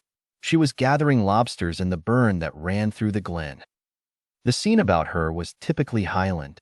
Wild hills rose on both sides of the burn to a height of 75 feet, covered with a dense highland forest that stretched 100 yards in either direction. At the foot of the burn, a beautiful Scotch loch lay in the hollow of the hills. Beyond it again, through the gap of the hills, was the sea. Through the glen, and close beside the burn where Hannah stood, wound the road that rose again to follow the cliffs along the shore. The tourists in the Highlands will find no more beautiful spot than the glen of Aucherlocherty. Nor is there any spot which can more justly claim to be historic ground. It was here in the glen that bonny Prince Charlie had lain and hidden after the defeat of Culloden. Almost in the same spot, the great boulder still stands behind which the Bruce had laid hidden after Bannockburn, while behind a number of lesser stones the Covenanters had concealed themselves during the height of the Stuart persecution. Through the glen Montrose had passed on his fateful ride to Killiecrankie, while at the lower end of it the rock was still pointed out behind which William Wallace had paused to change his breeches while flying from the wrath of Rob Roy. Grim memories such as these gave character to the spot. Indeed, most of the great events of Scotch history had taken place in the glen, while the little loch had been the scene of some of the most stirring naval combats in the history of the Grampian Hills. But there was little in the scene which lay so peaceful on this April morning to recall the sanguinary history of the glen. Its sides at present were covered with a thick growth of gorse, elderberry, eggplants, and gillyflower, while the woods about it were loud with the voice of the throstle, the linnet, the magpie, the jackdaw, and other songbirds of the Highlands. It was a gloriously beautiful Scotch morning. The rain fell softly and quietly, bringing dampness and moisture, and almost a sense of wetness to the soft moss underfoot. Gray mists flew hither and thither, carrying with them an invigorating rawness that had almost a feeling of dampness. It is the memory of such a morning that draws a tear from the eye of Scotchmen after years of exile. The Scotch heart, reader, can be moved to its depths by the sight of a raindrop or the sound of a wet rag. And meantime Hannah, the beautiful Highland girl, was singing. The fresh young voice rose high above the rain. Even the birds seemed to pause to listen, and as they listened to the simple words of the Gaelic folk song, fell off the bough with a thud on the grass. The Highland girl made a beautiful picture as she stood. Her bare feet were in the burn, the rippling water of which laved her ankles. The lobsters played about her feet or clung affectionately to her toes, as if loath to leave the water and be gathered in the folds of her blue apron. It was a scene to charm the heart of a Burne-Jones, or an Alma Tadema, or of anybody fond of lobsters. The girl's golden hair flowed widely behind her, gathered in a single braid with a piece of stovepipe wire.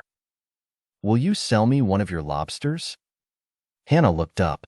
There, standing in the burn a few yards above her, was the vision of a young man. The beautiful Highland girl gazed at him fascinated. He seemed a higher order of being. He carried a fishing rod and basket in his hand. He was dressed in a salmon fishing costume of an English gentleman. Salmon fishing boots reached to his thighs, while above them he wore a fishing jacket fastened loosely with a fishing belt about his waist. He wore a small fishing cap on his head. There were no fish in his basket. He drew near to the Highland girl. Hannah knew as she looked at him that it must be Ian Maquinas, the new Laird. At sight she loved him. "Ye're sair welcome," she said, as she handed to the young man the finest of her lobsters. He put it in his basket. Then he felt in the pocket of his jacket and brought out a sixpenny piece. "You must let me pay for it," he said. Hannah took the sixpence and held it a moment, flushing with true Highland pride. "I'll no be selling the fush for money," she said. Something in the girl's speech went straight to the young man's heart. He handed her half a crown. Whistling lightly, he strode off up the side of the burn.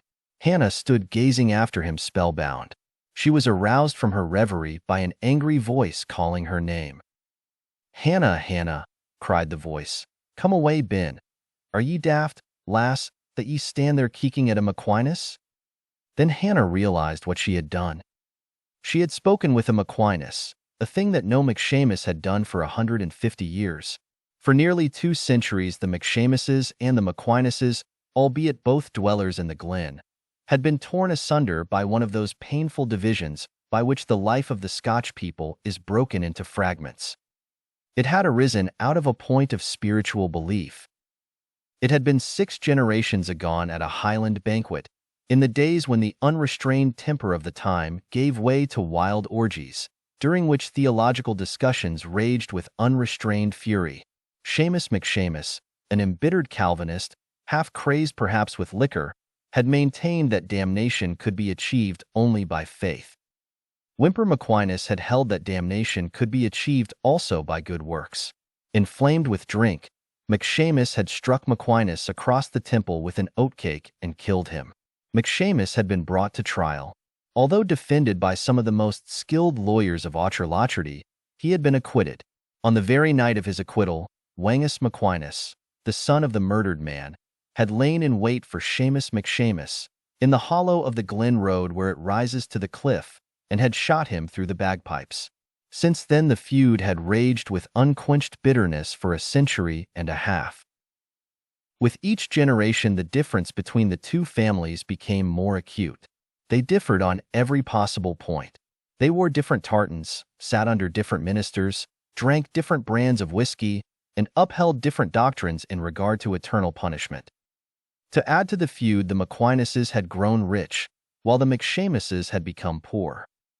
At least once in every generation a Maquinas or a McShamus had been shot, and always at the turn of the glen road where it rose to the edge of the cliff. Finally, 2 generations gone, the Maquinases had been raised to sudden wealth by the discovery of a coal mine on their land. To show their contempt for the McShamuses, they had left the glen to live in America. The McShamuses, to show their contempt for the Maquinesses, had remained in the glen. The feud was kept alive in their memory. And now the descendant of the Maquinesses had come back and bought out the property of the Laird of Aucherlocherty beside the glen. Ian Maquiness knew nothing of the feud.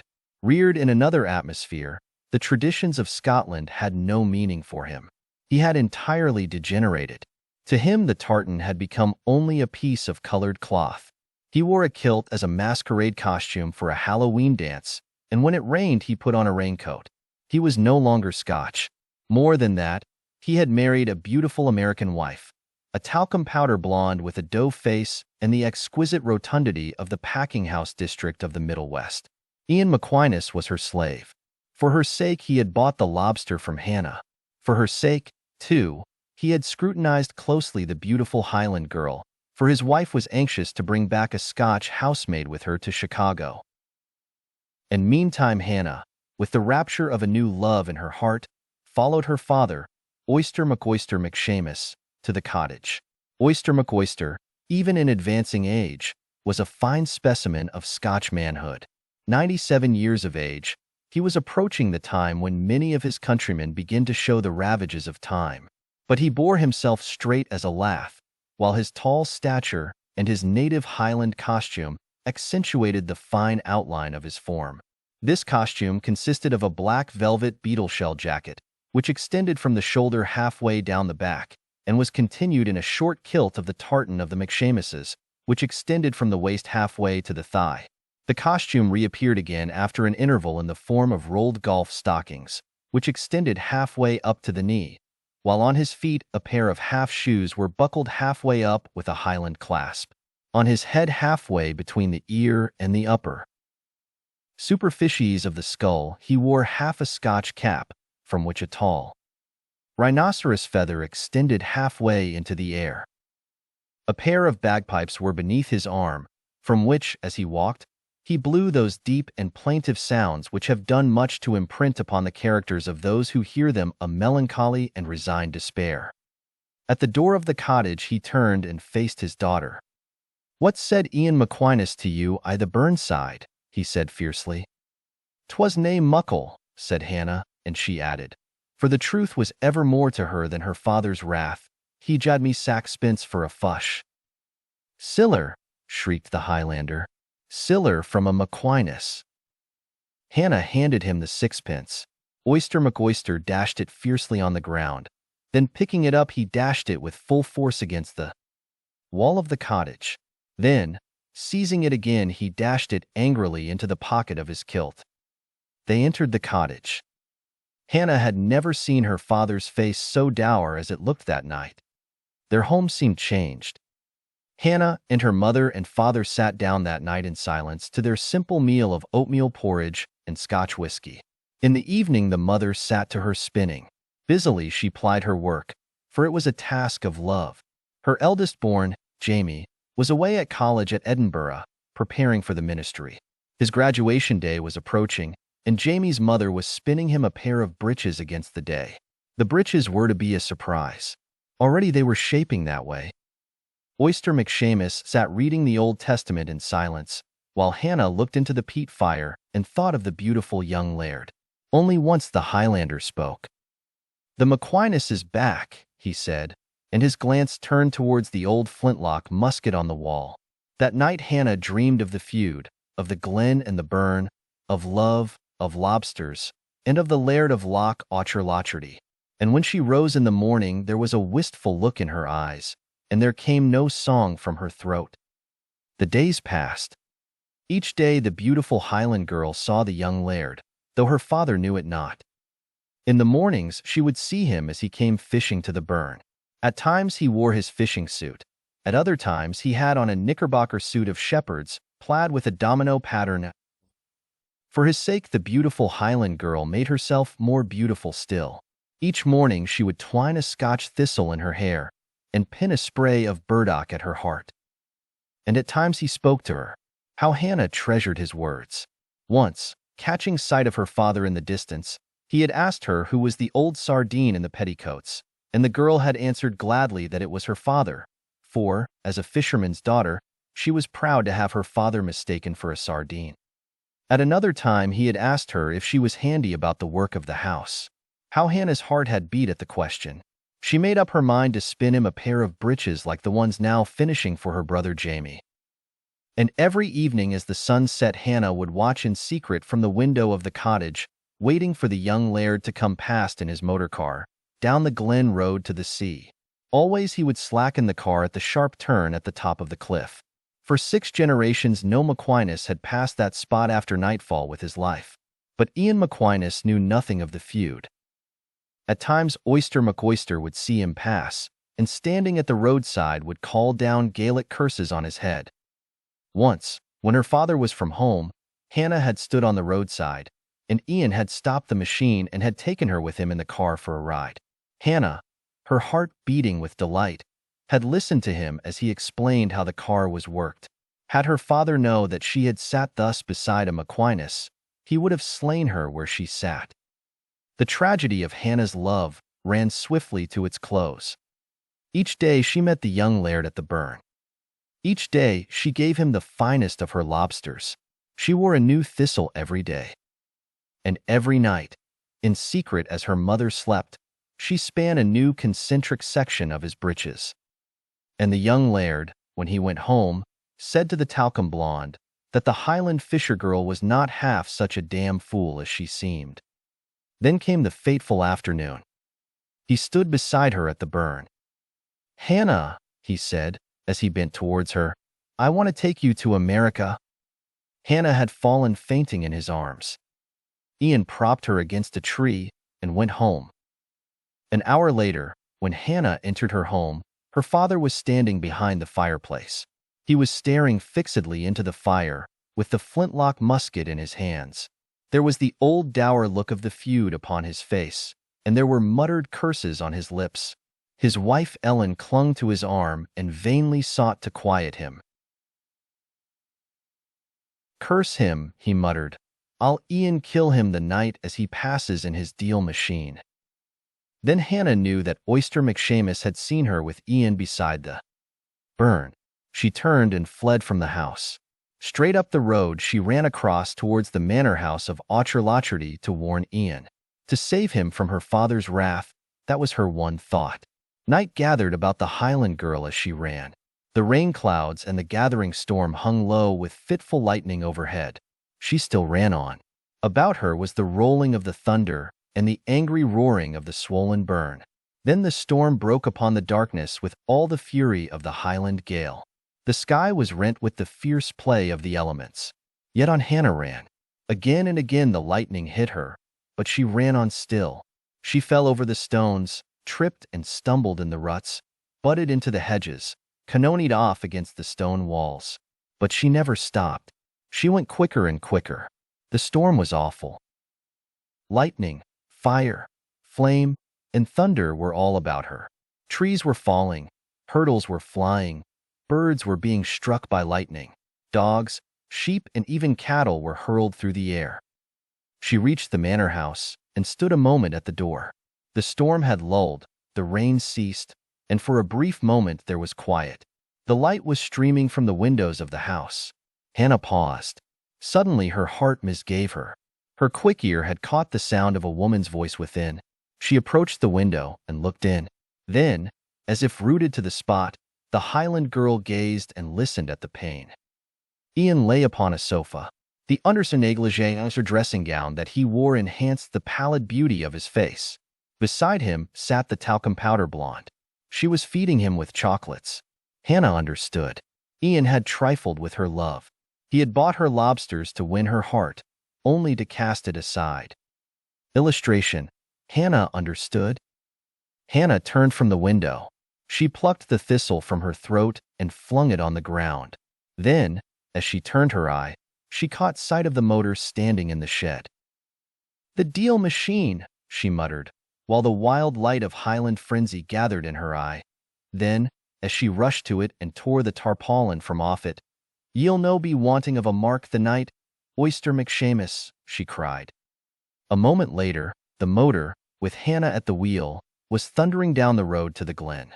The power was on to the full. and the demented girl clung tight to the steering gear as the machine rocked and thundered down the descent. The storm was raging again, and the thunder mingled with the roar of the machine as it coursed madly towards the sea. The great eye of the motor blazed in front. The lurid light of it flashed a second on the trees and the burn as it passed, and flashed blinding on the eyes of Oyster as he stood erect on the cliffside below, musket in hand, and faced the blazing apparition that charged upon him with the old Highland blood surging in his veins. It was all over in a moment. A blinding flash of lightning, the report of a musket, a great peal of thunder, and the motor bearing the devoted girl hurled headlong over the cliff. They found her there in the morning. She lay on her side motionless, half buried in the sand, upturned towards the blue Highland sky, serene now after the passing of the storm. Quiet and still she lay. The seabirds seemed to pause in their flight to look down on her. The little group of Scotch people that had gathered stood and gazed at her with reverential awe. They made no attempt to put her together. It would have been useless. Her gasoline tubes were twisted and bent, her tank burst, her sprockets broken from their sides, and her steering gear an utter wreck. The motor would never run again. After a time they roused themselves from their grief and looked about for Hannah. They found her. She lay among the sand and seaweed, her fair hair soaked in gasoline. Then they looked about for Oyster McShamus. Him, too, they found, lying half buried in the grass and soaked in whiskey. Then they looked about for Ellen. They found her lying across the door of the cottage, half buried in Jamie's breeches. Then they gathered them up. Life was not extinct. They chafed their hands. They rubbed their feet. They put hot bricks upon their stomachs. They poured hot whiskey down their throats. That brought them to. Of course. It always does. They all lived. But the feud was done for. That was the end of it. Hannah had put it to the bad. 8. Soaked in seaweed. Or upset in the ocean. Understand an old-fashioned sea story. It was in August in 1867 that I stepped on board the deck of the Sally, lying in dock at Gravesend, to fill the berth of second mate. Let me first say a word about myself. I was a tall, handsome young fellow, squarely and powerfully built, bronzed by the sun and the moon, and even copper-colored in spots from the effect of the stars, and with a face in which honesty, intelligence, and exceptional brain power were combined with Christianity, simplicity, and modesty. As I stepped on the deck, I could not help a slight feeling of triumph, as I caught sight of my sailor-like features reflected in a tar barrel that stood beside the mast, while a little later I could scarcely repress a sense of gratification as I noticed them reflected again in a bucket of bilge water. "Welcome on board, Mr. Blowhard," called out Captain Bilge, stepping out of the binnacle and shaking hands across the taffrail. Illustration: "Welcome on board, Mr. Blowhard." I saw before me a fine sailor-like man of from 30 to 60, clean-shaven, except for an enormous pair of whiskers, a heavy beard, and a thick mustache, powerful in build, and carrying his beam well aft, in a pair of broad duck trousers across the back of which there would have been room to write a history of the British Navy. Beside him were the first and third mates, both of them being quiet men of poor stature, who looked at Captain Bilge with what seemed to me an apprehensive expression in their eyes. The vessel was on the eve of departure. Her deck presented that scene of bustle and alacrity dear to the sailor's heart. Men were busy nailing up the masts, hanging the bowsprit over the side, varnishing the lee scuppers and pouring hot tar down the companionway. Captain Bilge, with a megaphone to his lips, kept calling out to the men in his rough sailor fashion. "Now, then, don't overexert yourselves, gentlemen. Remember, please, that we have plenty of time. Keep out of the sun as much as you can. Step carefully in the rigging there, Jones. I fear it's just a little high for you. Tut, tut, Williams, don't get yourself so dirty with that tar. You won't look fit to be seen." I stood leaning over the gaff of the mainsail and thinking, yes, thinking, dear reader, of my mother. I hope that you will think none the less of me for that. Whenever things look dark, I lean up against something and think of mother. If they get positively black, I stand on one leg and think of father. After that I can face anything. Did I think, too, of another, younger than mother and fairer than father? Yes, I did. Bear up, darling, I had whispered as she nestled her head beneath my oilskins and kicked out backward with one heel in the agony of her girlish grief. In 5 years the voyage will be over, and after 3 more like it, I shall come back with money enough to buy a second-hand fishing net and settle down on shore. Meantime, the ship's preparations were complete. The masts were all in position, the sails nailed up, and men with axes were busily chopping away the gangway. "All ready," called the captain. Aye, sir." "Then hoist the anchor and board and send a man down with the key to open the bar." Opening the bar. The last sad rite of departure. How often in my voyages have I seen it? The little group of men soon to be exiled from their home, standing about with saddened faces, waiting to see the man with the key open the bar, held there by some strange fascination. Next morning, with a fair wind astern, we had buzzed around the corner of England and were running down the channel. I know no finer sight, for those who have never seen it, than the English Channel. It is the highway of the world.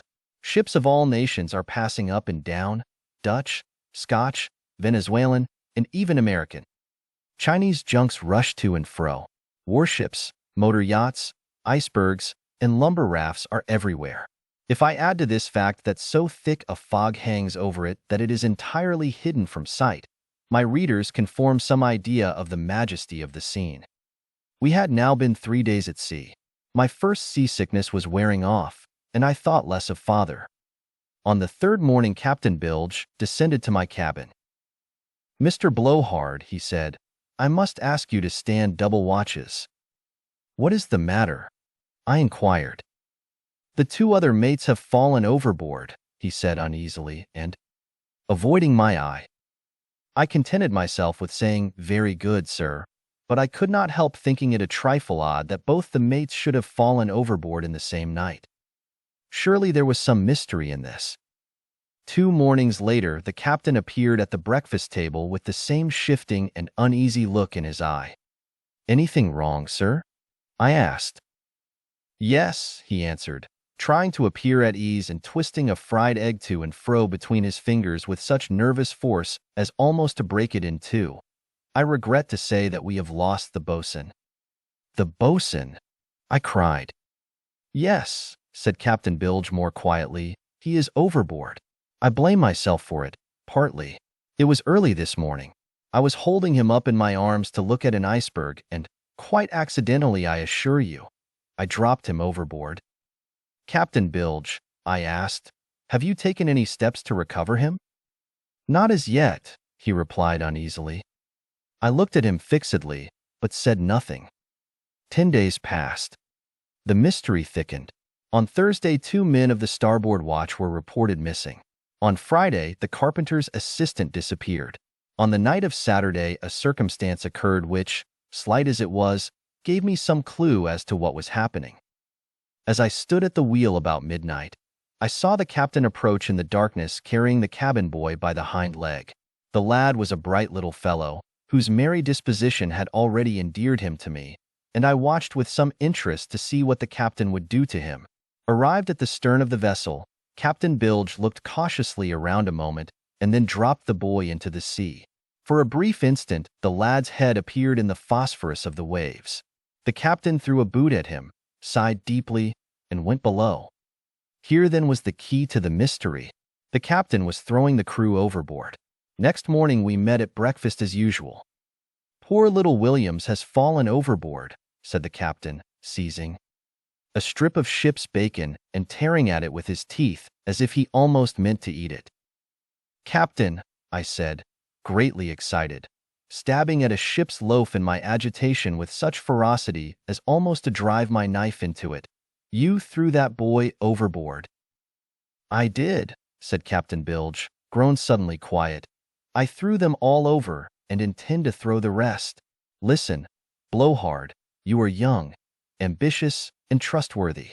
I will confide in you." Perfectly calm now, he stepped to a locker, rummaged in it a moment, and drew out a faded piece of yellow parchment, which he spread on the table. It was a map or chart. In the center of it was a circle. In the middle of the circle was a small dot and a letter T, while at one side of the map was a letter N, and against it on the other side a letter S. "What is this?" I asked. "Can you not guess?" queried Captain Bilge. "It is a desert island." "Ah," I rejoined with a sudden flash of intuition, "and N is for north and S is for south." "Blow hard," said the captain, striking the table with such force as to cause a loaf of ship's bread to bounce up and down 3 or 4 times. "You've struck it. That part of it had not yet occurred to me." "And the letter T?" I asked. "The treasure, the buried treasure," said the captain, and turning the map over he read from the back of it. "The point T indicates the spot where the treasure is buried under the sand. It consists of $500,000 Spanish dollars and is buried in a brown leather dress suitcase." "And where is the island?" I inquired, mad with excitement. "That I do not know," said the captain. "I intend to sail up and down the parallels of latitude until I find it." "And meantime?" "Meantime, the first thing to do is to reduce the number of the crew so as to have fewer hands to divide among. Come, come," he added in a burst of frankness which made me love the man in spite of his shortcomings. "Will you join me in this? We'll throw them all over, keeping the cook to the last, dig up the treasure, and be rich for the rest of our lives." Reader, do you blame me if I said yes? I was young, ardent, ambitious, full of bright hopes and boyish enthusiasm. "Captain Bilge," I said, putting my hand in his, "I am yours." "Good," he said. "Now go forward to the forecastle and get an idea what the men are thinking." I went forward to the men's quarters, a plain room in the front of the ship, with only a rough carpet on the floor, a few simple armchairs, writing desks, spittoons of a plain pattern, and small brass beds with blue and green screens. It was Sunday morning, and the men were mostly sitting about in their dressing gowns. They rose as I entered and curtsied. "Sir," said Tompkins, the boatswain's mate, "I think it my duty to tell you that there is a great deal of dissatisfaction among the men." Several of the men nodded. "They don't like the way the men keep going overboard," he continued, his voice rising to a tone of uncontrolled passion. "It is positively absurd, sir, and if you will allow me to say so, the men are far from pleased." "Tompkins," I said sternly, "you must understand that my position will not allow me to listen to mutinous language of this sort." I returned to the captain. "I think the men mean mutiny," I said. "Good," said Captain Bilge, rubbing his hands. "That will get rid of a lot of them, and of course," he added musingly, looking out of the broad old-fashioned porthole at the stern of the cabin, at the heaving waves of the South Atlantic, "I am expecting pirates at any time, and that will take out quite a few of them. However," and here he pressed the bell for a cabin boy, "kindly ask Mr. Tompkins to step this way." "Tompkins," said the captain as the boatswain's mate entered, "be good enough to stand on the locker and stick your head through the stern porthole and tell me what you think of the weather." Aye, sir," replied the tar with a simplicity which caused us to exchange a quiet smile. Tompkins stood on the locker and put his head and shoulders out of the port. Taking a leg each, we pushed him through. We heard him plump into the sea. "Tompkins was easy," said Captain Bilge. "Excuse me as I enter his death in the log." "Yes," he continued presently, "it will be a great help if they mutiny. I suppose they will, sooner or later. It's customary to do so, but I shall take no step to precipitate it until we have first fallen in with pirates. I am expecting them in these latitudes at any time. Meantime, Mr. Blowhard," he said, rising, "if you can continue to drop overboard 1 or 2 more each week, I shall feel extremely grateful." 3 days later, we rounded the Cape of Good Hope and entered upon the inky waters of the Indian Ocean. Our course lay now in zigzags, and, the weather being favorable, we sailed up and down at a furious rate over a sea as calm as glass. On the 4th day, a pirate ship appeared. Reader, I do not know if you have ever seen a pirate ship. The sight was one to appall the stoutest heart. The entire ship was painted black, a black flag hung at the masthead, the sails were black, and on the deck people dressed all in black walked up and down arm in arm. The words "pirate ship" were painted in white letters on the bow. At the sight of it, our crew were visibly cowed. It was a spectacle that would have cowed a dog. The two ships were brought side by side. They were then lashed tightly together with bag string and binder twine, and a gangplank laid between them. In a moment, the pirates swarmed upon our deck, rolling their eyes, gnashing their teeth, and filing their nails. Then the fight began. It lasted 2 hours, with 15 minutes off for lunch. It was awful.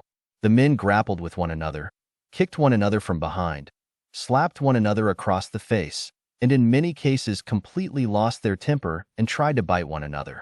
I noticed one gigantic fellow brandishing a knotted towel and striking right and left among our men, until Captain Bilge rushed at him and struck him flat across the mouth with a banana skin. At the end of 2 hours, by mutual consent, the fight was declared a draw, the points standing at 61.5 against 62. The ships were unlashed, and with 3 cheers from each crew, were headed on their way.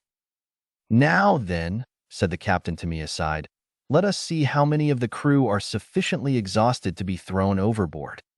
He went below. In a few minutes he reappeared, his face deadly pale. "Blow hard," he said. "The ship is sinking. One of the pirates, sheer accident, of course, I blame no one, has kicked a hole in the side. Let us sound the well." We put our ear to the ship's well. It sounded like water. The men were put to the pumps and worked with the frenzied effort which only those who have been drowned in a sinking ship can understand. At 6 p.m. the well marked 1/2 an inch of water, at nightfall 3/4 of an inch, and at daybreak, after a night of unremitting toil, 7/8 of an inch. By noon of the next day, the water had risen to 15/16 of an inch, and on the next night the sounding showed 31/32 of an inch of water in the hold. The situation was desperate.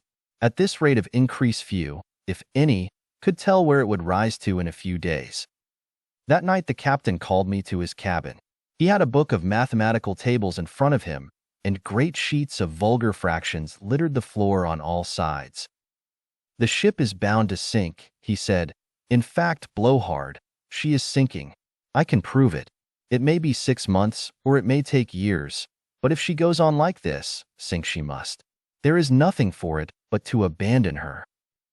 That night, in the dead of darkness, while the crew were busy at the pumps, the captain and I built a raft. Unobserved, we cut down the masts, chopped them into suitable lengths, laid them crosswise in a pile, and lashed them tightly together with bootlaces. Hastily we threw on board a couple of boxes of food and bottles of drinking fluid, a sextant, a chronometer, a gas meter, a bicycle pump, and a few other scientific instruments. Then, taking advantage of a roll in the motion of the ship, we launched the raft, lowered ourselves upon a line, and under cover of the heavy dark of a tropical night, we paddled away from the doomed vessel. The break of day found us a tiny speck on the Indian Ocean. We looked about as big as this. In the morning, after dressing and shaving as best we could, we opened our box of food and drink. Then came the awful horror of our situation. One by one the captain took from the box the square blue tins of canned beef which it contained.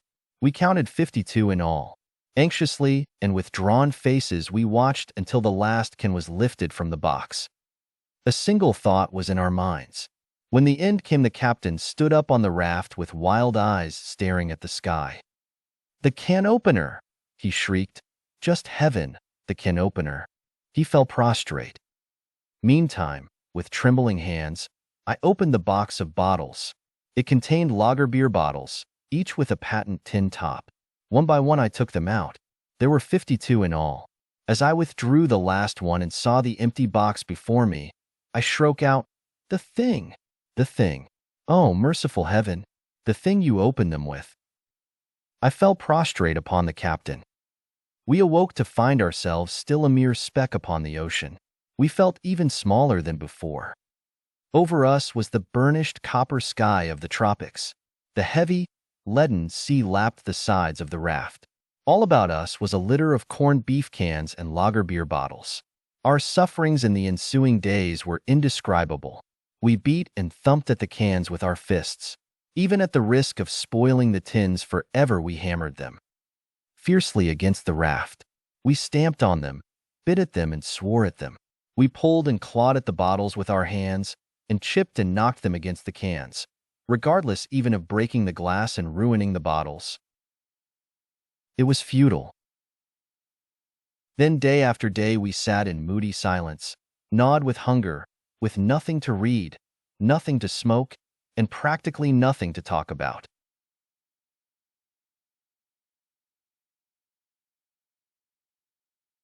On the 10th day, the captain broke silence.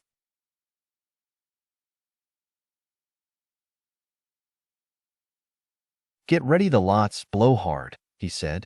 "It's got to come to that." "Yes," I answered drearily. "We're getting thinner every day." Then, with the awful prospect of cannibalism before us, we drew lots. I prepared the lots and held them to the captain. He drew the longer one. "Which does that mean?" he asked, trembling between hope and despair. "Do I win?" "No, Bilge," I said sadly. "You lose." But I mustn't dwell on the days that followed, the long, quiet days of lazy dreaming on the raft, during which I slowly built up my strength, which had been shattered by privation. They were days, dear reader, of deep and quiet peace, and yet I cannot recall them without shedding a tear for the brave man who made them what they were. It was on the 5th day after that I was awakened from a sound sleep by the bumping of the raft against the shore. I had eaten perhaps over-heartily and had not observed the vicinity of land.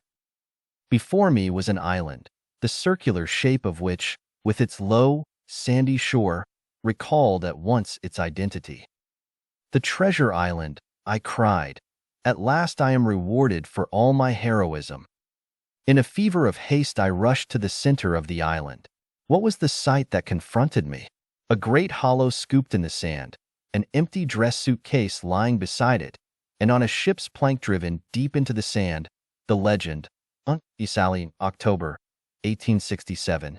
So, the miscreants had made good the vessel, headed it for the island of whose existence they must have learned from the chart we so carelessly left upon the cabin table, and had plundered poor Bilge and me of our well-earned treasure. Sick with the sense of human ingratitude, I sank upon the sand. The island became my home. There I eked out a miserable existence, feeding on sand and gravel and dressing myself in cactus plants. Years passed.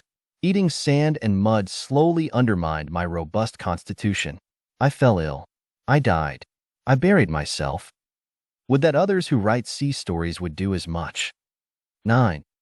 Caroline's Christmas, or The Inexplicable Infant. It was Christmas, Christmas with its mantle of white snow, scintillating from 1,000 diamond points, Christmas with its good cheer, its peace on earth, Christmas with its feasting and merriment, Christmas with its, well, anyway, it was Christmas. Or no, that's a slight slip.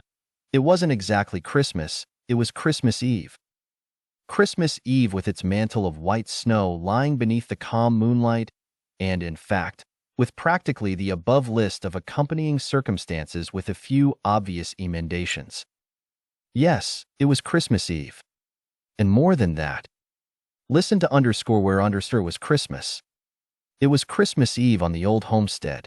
Reader, do you know, by sight, the old homestead? In the pauses of your work at your city desk, where you have grown rich and avaricious, does it never rise before your mind's eye, the quiet old homestead that knew you as a boy before your greed of gold tore you away from it? The old homestead that stands beside the road just on the rise of the hill, with its dark spruce trees wrapped in snow, the snug barns and the straw stacks behind it, while from its windows there streams a shaft of light from a coal oil lamp, about as thick as a slate pencil that you can see 4 miles away, from the other side of the cedar swamp in the hollow. Don't talk to me of your modern searchlights and your incandescent arcs beside that gleam of light from the coal oil lamp in the farmhouse window. It will shine clear to the heart across 30 years of distance. Do you not turn, I say, sometimes, reader, from the roar and hustle of the city with its ill-gotten wealth and its godless creed of mammon, to think of the quiet homestead under the brow of the hill? You don't. Well, you skunk. It was Christmas Eve. The light shone from the windows of the homestead farm. The light of the log fire rose and flickered and mingled its red glare on the windows with the calm yellow of the lamplight. John Enderby and his wife sat in the kitchen room of the farmstead. Do you know it, reader? The room called the kitchen, with the open fire on its old brick hearth and the cook's stove in the corner. It is the room of the farm where people cook and eat and live. It is the living room. The only other room beside the bedroom is the small room in front, chill cold in winter, with an organ in it for playing Rock of Ages on when company came. But this room is only used for music and funerals. The real room of the old farm is the kitchen. Does it not rise up before you, reader? It doesn't? Well, you darn fool. At any rate, there sat old John Enderby beside the plain deal table, his head bowed upon his hands, his grizzled face with its unshorn stubble stricken down with the lines of devastating trouble. From time to time he rose and cast a fresh stick of tamarack into the fire with a savage thud that sent a shower of sparks up the chimney. Across the fireplace sat his wife Anna on a straight-backed chair, looking into the fire, with the mute resignation of her sex. What was wrong with them anyway? Ah, reader, can you ask? Do you know or remember so little of the life of the old homestead? When I have said that it is the old homestead and Christmas Eve, and that the farmer is in great trouble and throwing tamarack at the fire, surely you ought to guess. The old homestead was mortgaged. 10 years ago, reckless with debt, crazed with remorse, mad with despair, and persecuted with rheumatism, John Enderby had mortgaged his farmstead for $24.30. Tonight the mortgage fell due, tonight at midnight, Christmas night. Such is the way in which mortgages of this kind are always drawn. Yes, sir, it was drawn with such diabolical skill that on this night of all nights the mortgage would be foreclosed. At midnight the men would come with hammer and nails and foreclose it, nail it up tight. So the afflicted couple sat. Anna, with the patient resignation of her sex, sat silent, or at times endeavored to read. She had taken down from the little wall shelf Bunyan's Holy Living and Holy Dying. She tried to read it. She could not. Then she had taken Dante's She could not read it. Then she had selected Kant's Critique of Pure Reason, but she could not read it either. Lastly, she had taken the Farmer's Almanac for 1911. The books lay littered about her as she sat in patient despair. John Enderby showed all the passion of an uncontrolled nature. At times he would reach out for the crock of buttermilk that stood beside him and drained a draught of the maddening liquid, till his brain glowed like the coals of the tamarack fire before him. "John," pleaded Anna, "leave alone the buttermilk. It only maddens you. No good ever came of that." "I, lass," said the farmer with a bitter laugh, as he buried his head again in the crock, "what care I if it maddens me?" "Ah, John, you'd better be employed in reading the good book than in your wild courses. Here, take it, father, and read it." And she handed to him the well-worn black volume from the shelf. Enderby paused a moment and held the volume in his hand. He and his wife had known nothing of religious teaching in the public schools of their day, but the first-class non-sectarian education that the farmer had received had stood him in good stead. "Take the book," she said. "Read, John. In this hour of affliction, it brings comfort." The farmer took from her hand the well-worn copy of Euclid's Elements, and laying aside his hat with reverence, he read aloud. "The angles at the base of an isosceles triangle are equal, and whosoever shall produce the sides, lo, the same also shall be equal each unto each." The farmer put the book aside. "It's no use, Anna. I can't read the good words tonight." He rose, staggered to the crock of buttermilk, and before his wife could stay his hand, drained it to the last drop. Then he sank heavily to his chair. "Let them foreclose it if they will," he said. "I am past caring." The woman looked sadly into the fire. Ah, if only her son Henry had been here. Henry, who had left them 3 years agone, and whose bright letters still brought from time to time the gleam of hope to the stricken farmhouse. Henry was in Sing Sing. His letters brought news to his mother of his steady success, first in the baseball nine of the prison, a favorite with his wardens and the chaplain, the best bridge player of the corridor. Henry was pushing his way to the front with the old-time spirit of the Enderbys.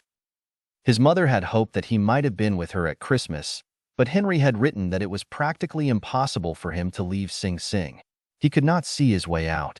The authorities were arranging a dance and sleighing party for the Christmas celebration. He had some hope, he said, of slipping away unnoticed, but his doing so might excite attention. Of the trouble at home, Anna had told her son nothing. No, Henry could not come. There was no help there. And William, the other son, 10 years older than Henry. Alas, William had gone forth from the homestead to fight his way in the great city. Mother, he had said, when I make $1 million, I'll come home. Till then, goodbye. And he had gone. How Anna's heart had beat for him. Would he make that $1 million? Would she ever live to see it? And as the years passed, she and John had often sat in the evenings picturing William at home again, bringing with him $1 million, or picturing the $1 million sent by express with love. But the years had passed. William came not. He did not come. The great city had swallowed him up, as it has many another lad from the old homestead. Anna started from her musing. What was that at the door? The sound of a soft and timid rapping, and through the glass of the door-pane, a face, a woman's face looking into the firelit room with pleading eyes. What was it she bore in her arms? The little bundle that she held tight to her breast to shield it from the falling snow. Can you guess, reader? Try 3 guesses and see. Right you are. That's what it was. The farmer's wife went hastily to the door. Lord's mercy, she cried. What are you doing out on such a night? Come in, child, to the fire. The woman entered, carrying the little bundle with her, and looking with wide eyes. They were at least 1.5 inches across, at Enderby and his wife. Anna could see that there was no wedding ring on her hand. Your name? Said the farmer's wife. My name is Caroline, the girl whispered. The rest was lost in the low tones of her voice. I want shelter, she paused. I want you to take the child. Anna took the baby and laid it carefully on the top shelf of the cupboard. Then she hastened to bring a glass of water and a doughnut, and set it before the half-frozen girl. Eat, she said, and warm yourself. John rose from his seat. I'll have no child of that sort here, he said. John, pleaded Anna. Remember what the good book says. Things which are equal to the same thing are equal to one another. John sank back in his chair. And why had Caroline no wedding ring? Ah, reader, can you not guess? Well, you can't. It wasn't what you think at all, so there. Caroline had no wedding ring because she had thrown it away in bitterness as she tramped the streets of the great city. Why, she cried, should the wife of a man in the penitentiary wear a ring? Then she had gone forth with the child from what had been her home. It was the old sad story. She had taken the baby and laid it tenderly, gently on a seat in the park. Then she walked rapidly away. A few minutes after, a man had chased after Caroline with the little bundle in his arms. I beg your pardon, he said, panting. I think you left your baby in the park. Caroline thanked him. Next, she took the baby to the grand central waiting room, kissed it tenderly, and laid it on a shelf behind the lunch counter. A few minutes, an official, beaming with satisfaction, had brought it back to her. Yours, I think, madam, he said, as he handed it to her. Caroline thanked him. Then she had left it at the desk of the Waldorf Astoria and at the ticket office of the subway. It always came back. Once or twice she took it to the Brooklyn Bridge and threw it into the river, but perhaps something in the way it fell through the air touched the mother's heart and smote her, and she had descended to the river and fished it out. Then Caroline had taken the child to the country. At first she thought to leave it on the wayside, and she had put it down in the snow, and standing a little distance off had thrown mullein stalks at it. But something in the way the little bundle lay covered in the snow appealed to the mother's heart. She picked it up and went on. Somewhere, she murmured, I shall find a door of kindness open to it. Soon after, she had staggered into the homestead. Anna, with true woman's kindness, asked no questions. She put the baby carefully away in a trunk, saw Caroline safely to bed in the best room, and returned to her seat by the fire. The old clock struck 20 minutes past 8. Again a knock sounded at the door. There entered the familiar figure of the village lawyer. His astrakhan coat of yellow dogskin, his celluloid collar, and boots which reached no higher than the ankle, contrasted with the rude surroundings of the little room. "Enderby," he said, "can you pay?" "Lawyer Perkins," said the farmer, "give me time and I will. So help me, give me 5 years more and I'll clear this debt to the last cent." "John," said the lawyer, touched in spite of his rough, dogskin exterior, "I couldn't, if I would. These things are not what they were. It's a big New York corporation, Pincham and Company, that makes these loans now, and they take their money on the day, or they sell you up. I can't help it. So there's your notice, John, and I am sorry. No, I'll take no buttermilk. I must keep a clear head to work." And with that he hurried out into the snow again. Illustration: "No, I'll take no buttermilk. I must keep a clear head to work." John sat brooding in his chair. The fire flickered down. The old clock struck 8:30, then it half struck 9:15, then slowly it struck striking. Presently Enderby rose, picked a lantern from its hook. "Mortgage or no mortgage," he said, "I must see to the stock." He passed out of the house and, standing in the yard, looked over the snow to the cedar swamp beyond with the snow winding through it. Far in the distance, the lights of the village far away. He thought of the 40 years he had spent here on the homestead, the rude, pioneer days, the house he had built for himself, with its plain furniture, the old-fashioned spinning wheel on which Anna had spun his trousers, the wooden telephone and the rude skidway on which he ate his meals. He looked out over the swamp and sighed. Down in the swamp, 2 miles away, could he have but seen it, there moved a sleigh, and in it a man dressed in a sealskin coat and silk hat, whose face beamed in the moonlight as he turned to and fro and stared at each object by the roadside as at an old familiar scene. Round his waist was a belt containing $1 million in gold coin, and as he halted his horse in an opening of the road, he unstrapped the belt and counted the coins. Beside him there crouched in the bushes at the dark edge of the swamp, rode, with eyes that watched every glitter of the coins, and a hand that grasped a heavy cudgel of blackthorn, a man whose close-cropped hair and hard-lined face belonged nowhere but within the walls of Sing Sing. When the sleigh started again, the man in the bushes followed doggedly in its track. Meanwhile John Enderby had made the rounds of his outbuildings. He bedded the fat cattle that blinked in the flashing light of the lantern. He stood a moment among his hogs, and, farmer as he was, forgot his troubles a moment to speak to each, calling them by name.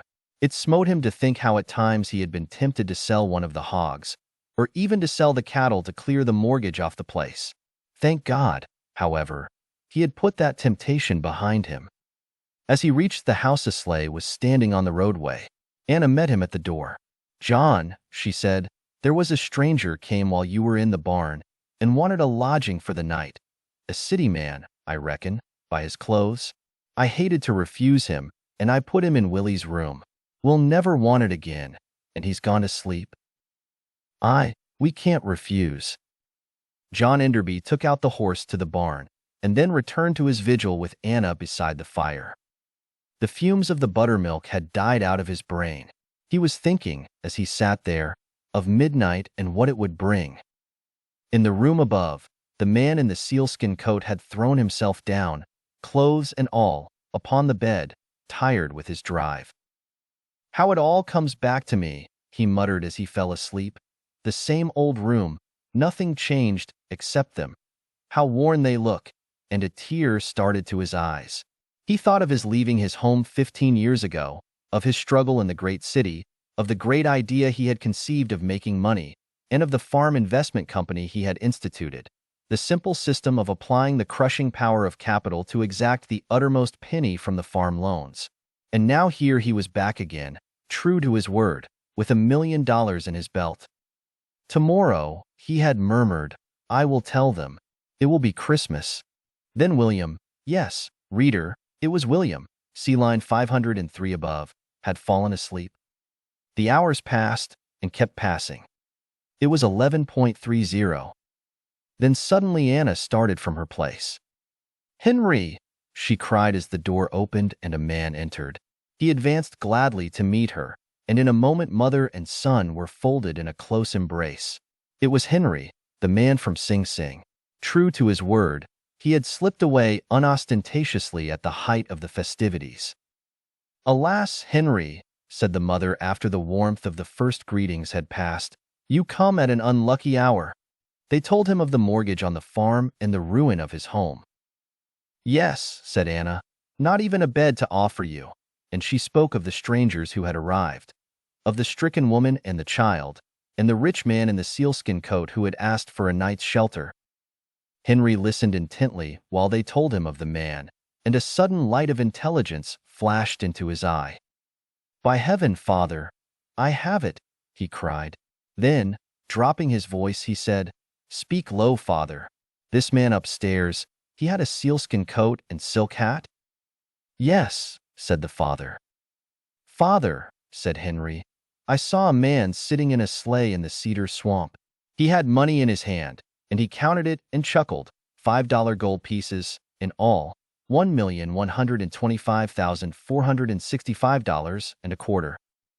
The father and son looked at one another. "I see your idea," said Enderby sternly. "We'll choke him," said Henry. "Or club him," said the farmer, "and pay the mortgage." Anna looked from one to the other, joy and hope struggling with the sorrow in her face. "Henry, my Henry," she said proudly, "I knew he would find a way." "Come on," said Henry. "Bring the lamp, mother, take the club, father," and gaily, but with hushed voices, the three stole up the stairs. The stranger lay sunk in sleep. The back of his head was turned to them as they came in. "Now, mother," said the farmer firmly, "hold the lamp a little nearer, just behind the ear, I think, Henry."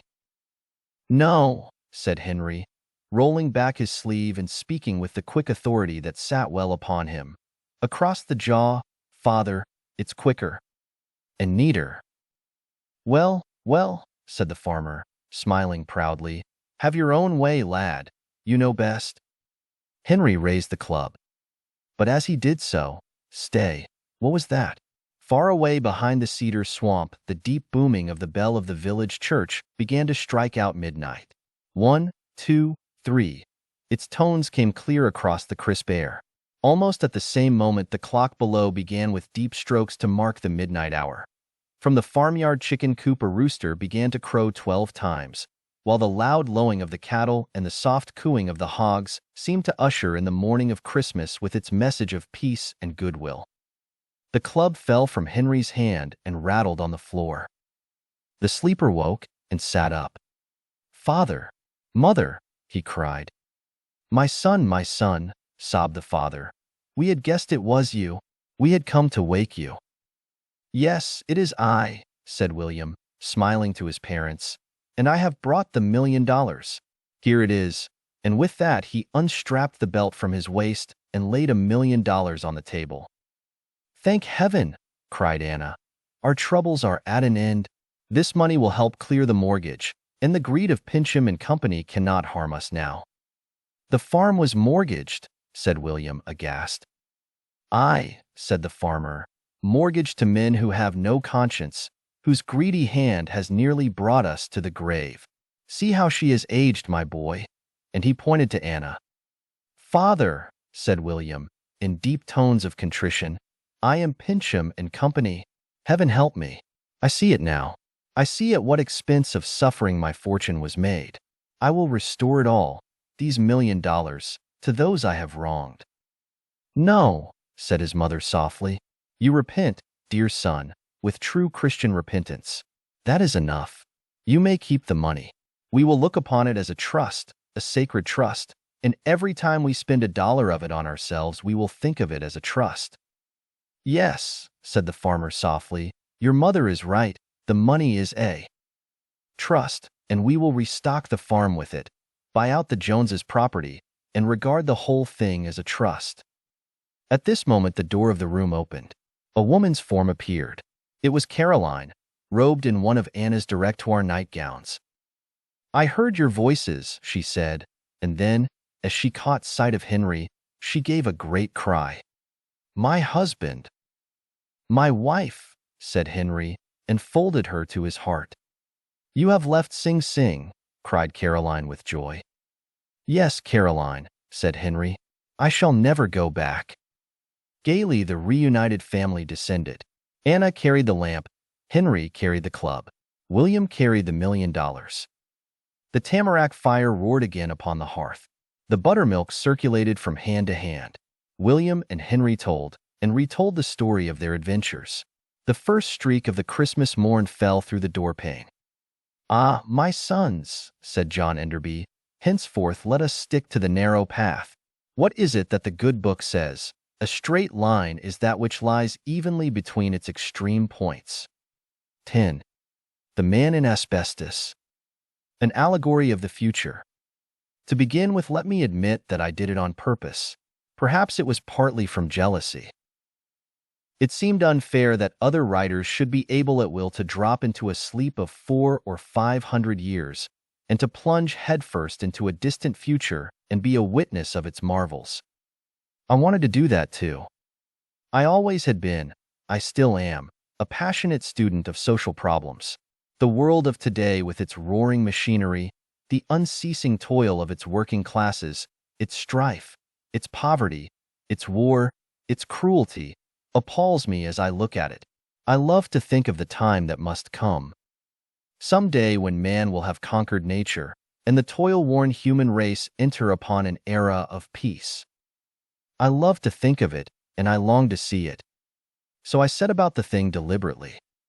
What I wanted to do was to fall asleep after the customary fashion, for 200 or 300 years at least, and wake and find myself in the marvel world of the future. I made my preparations for the sleep. I bought all the comic papers that I could find, even the illustrated ones. I carried them up to my room in my hotel.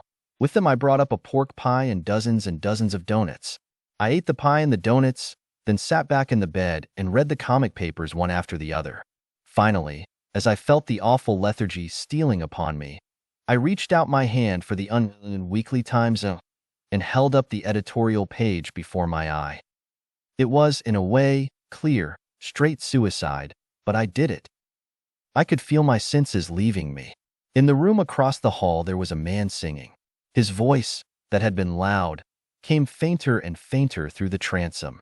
I fell into a sleep, the deep, immeasurable sleep in which the very existence of the outer world was hushed. Dimly I could feel the days go past, then the years, and then the long passage of the centuries. Then, not as it were gradually, but quite suddenly, I woke up, sat up, and looked about me. Where was I? Well, might I ask myself? I found myself lying, or rather sitting up, on a broad couch.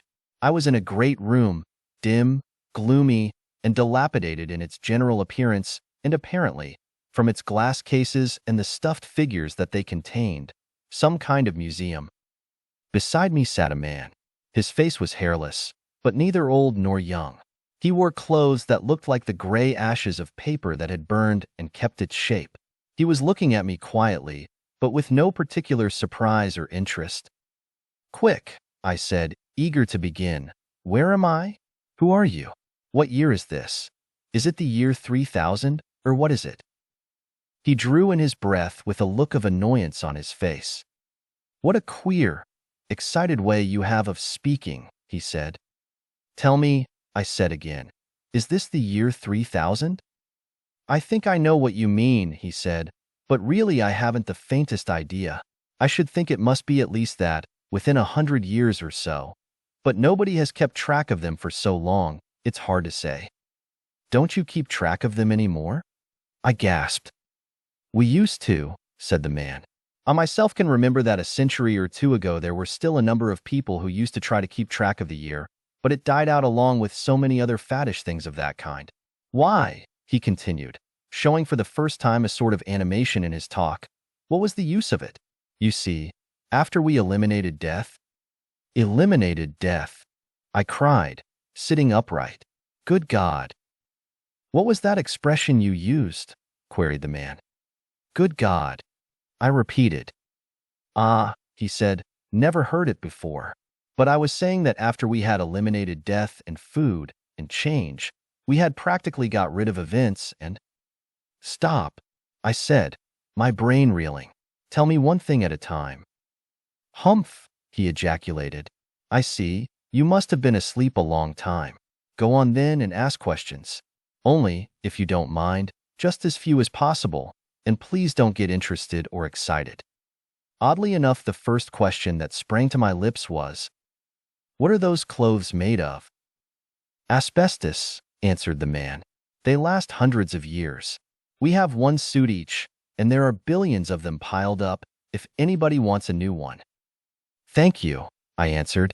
Now tell me where I am. You are in a museum. The figures in the cases are specimens like yourself. But here, he said, if you want really to find out about what is evidently a new epoch to you, get off your platform and come out on Broadway and sit on a bench. I got down. As we passed through the dim and dust-covered buildings, I looked curiously at the figures in the cases. By Jove, I said, looking at one figure in blue clothes with a belt and baton, that's a policeman. Really, said my new acquaintance, is under the policeman was? I've often wondered, what used they to be used for? Used for? I repeated in perplexity. Why, they stood at the corner of the street. Ah, yes, I see, he said, so as to shoot at the people. You must excuse my ignorance, he continued, as to some of your social customs in the past. When I took my education, I was operated upon for social history, but the stuff they used was very inferior. I didn't in the least understand what the man meant, but had no time to question him, for at that moment we came out upon the street, and I stood riveted in astonishment. Broadway, was it possible? The change was absolutely appalling. In place of the roaring thoroughfare that I had known, this silent, moss-grown desolation. Great buildings fallen into ruin through the sheer stress of centuries of wind and weather, the sides of them coated over with a growth of fungus and moss. The place was soundless. Not a vehicle moved. There were no wires overhead, no sound of life or movement except, here and there passed slowly to and fro human figures dressed in the same asbestos clothes as my acquaintance, with the same hairless faces and the same look of infinite age upon them. Good heavens! And was this the era of the conquest that I had hoped to see? I had always taken for granted, I do not know why, that humanity was destined to move forward. This picture of what seemed desolation on the ruins of our civilization rendered me almost speechless. There were little benches placed here and there on the street. We sat down. Improved, isn't it? Said man in asbestos, since the days when you remember it? He seemed to speak quite proudly. I gasped out a question. Where are the streetcars and the motors? Oh, done away with long ago, he said. How awful they must have been. The noise of them. And his asbestos clothes rustled with a shudder. But how do you get about? We don't, he answered. Why should we? It's just the same being here as being anywhere else. He looked at me with an infinity of dreariness in his face. 1,000 questions surged into my mind at once. I asked one of the simplest. But how do you get back and forwards to your work? Work, he said. There isn't any work. It's finished. The last of it was all done centuries ago. I looked at him a moment open-mouthed. Then I turned and looked again at the gray desolation of the street with the asbestos figures moving here and there. I tried to pull my senses together. I realized that if I was to unravel this new and undreamed-of future, I must go at it systematically and step by step. I see, I said after a pause, that momentous things have happened since my time. I wish you would let me ask you about it all systematically and would explain it to me bit by bit. First, what do you mean by saying that there is no work? Why, answered my strange acquaintance, it died out of itself. Machinery killed it. If I remember rightly, you had a certain amount of machinery even in your time. You had done very well with steam, made a good beginning with electricity, though I think radial energy had hardly as yet been put to use. I nodded assent. But you found it did you no good. The better your machines, the harder you worked. The more things you had, the more you wanted. The pace of life grew swifter and swifter. You cried out, but it would not stop. You were all caught in the cogs of your own machine. None of you could see the end. That is quite true, I said. How do you know it all? Oh, answered the man in asbestos, that part of my education was very well operated. I see you do not know what I mean. Never mind, I can tell you that later. Well, then, there came, probably almost 200 years after your time, the era of the great conquest of nature, the final victory of man and machinery. They did conquer it? I asked quickly, with a thrill of the old hope in my veins again. Conquered it, he said, beat it out, fought it to a standstill. Things came one by one, then faster and faster. In 100 years it was all done. In fact, just as soon as mankind turned its energy to decreasing its needs instead of increasing its desires, the whole thing was easy. Chemical food came first. Heavens, the simplicity of it. And in your time, thousands of millions of people tilled and grubbed at the soil from morning till night. I've seen specimens of them. Farmers, they called them. There's one in the museum. After the invention of chemical food, we piled up enough in the emporiums in a year to last for centuries. Agriculture went overboard. Eating and all that goes with it, domestic labor, housework, all ended. Nowadays, one takes a concentrated pill every year or so. That's all. The whole digestive apparatus, as you knew it, was a clumsy thing that had been bloated up like a set of bagpipes through the evolution of its use. I could not forbear to interrupt. Have you and these people, I said, no stomachs, no apparatus? Of course we have, he answered, but we use it to some purpose. Mine is largely filled with my education. But there, I am anticipating again. Better let me go on as I was. Chemical food came first. That cut off almost 1/3 of the work, and then came asbestos clothes. That was wonderful. In 1 year, humanity made enough suits to last forever and ever. That, of course, could never have been if it hadn't been connected with the revolt of women and the fall of fashion. Have the fashions gone? I asked, that insane, extravagant idea of.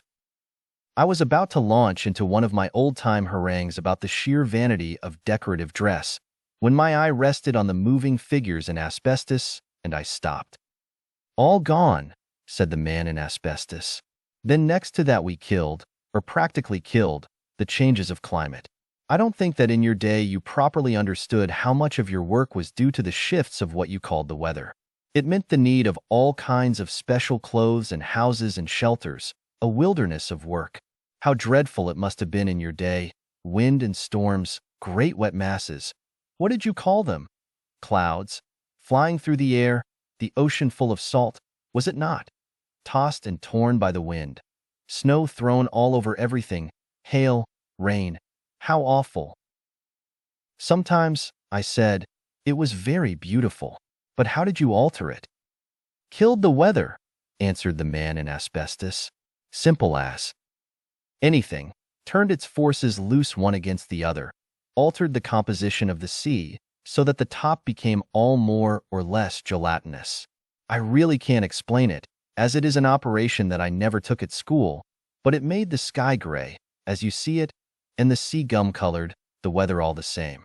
It cut out fuel and houses, and an infinity of work with them. He paused a moment.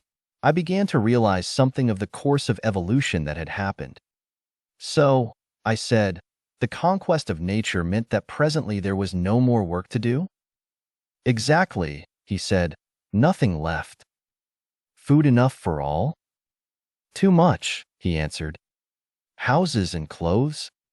All you like, said the man in asbestos, waving his hand. There they are. Go out and take them. Of course, they're falling down. Slowly, very slowly. But they'll last for centuries yet.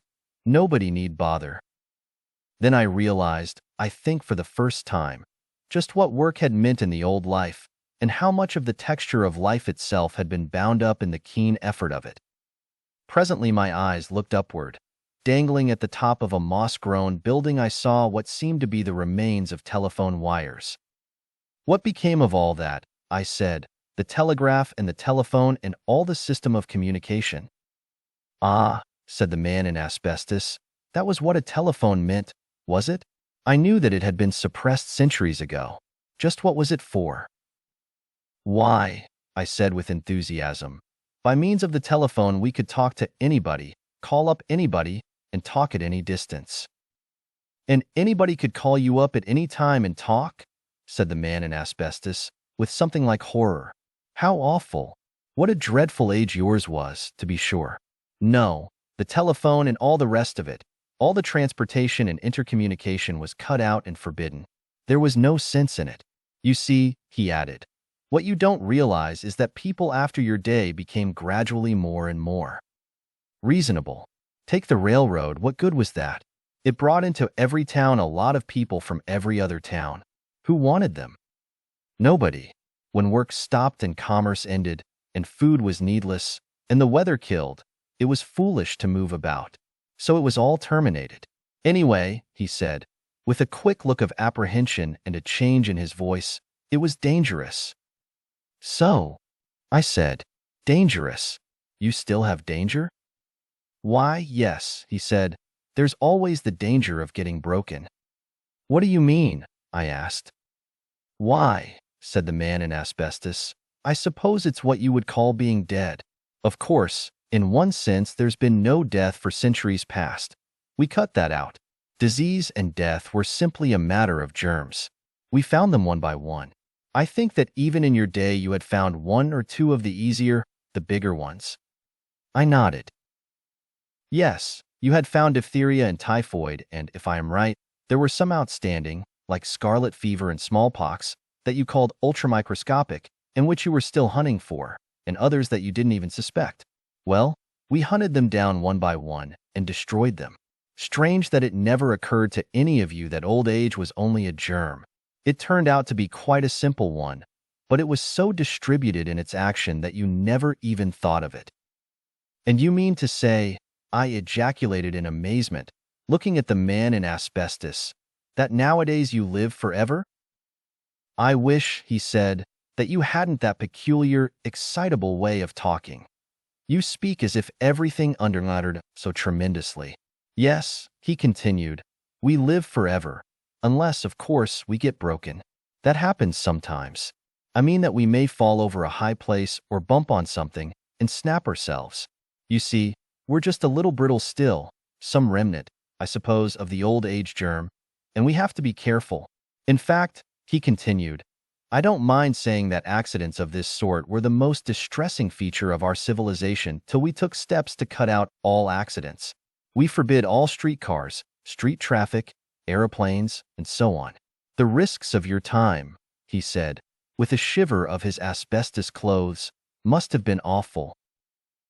They were, I answered, with a new kind of pride in my generation that I had never felt before, but we thought it part of the duty of brave people to. Yes, yes, said the man in asbestos impatiently. Please don't get excited. I know what you mean. It was quite irrational. We sat silent for a long time. I looked about me at the crumbling buildings, the monotone, unchanging sky, and the dreary, empty street. Here, then, was the fruit of the conquest. Here was the elimination of work, the end of hunger and of cold, the cessation of the hard struggle, the downfall of change and death, nay, the very millennium of happiness. And yet, somehow, there seemed something wrong with it all. I pondered, then I put 2 or 3 rapid questions, hardly waiting to reflect upon the answers. Is there any war now? Done with centuries ago.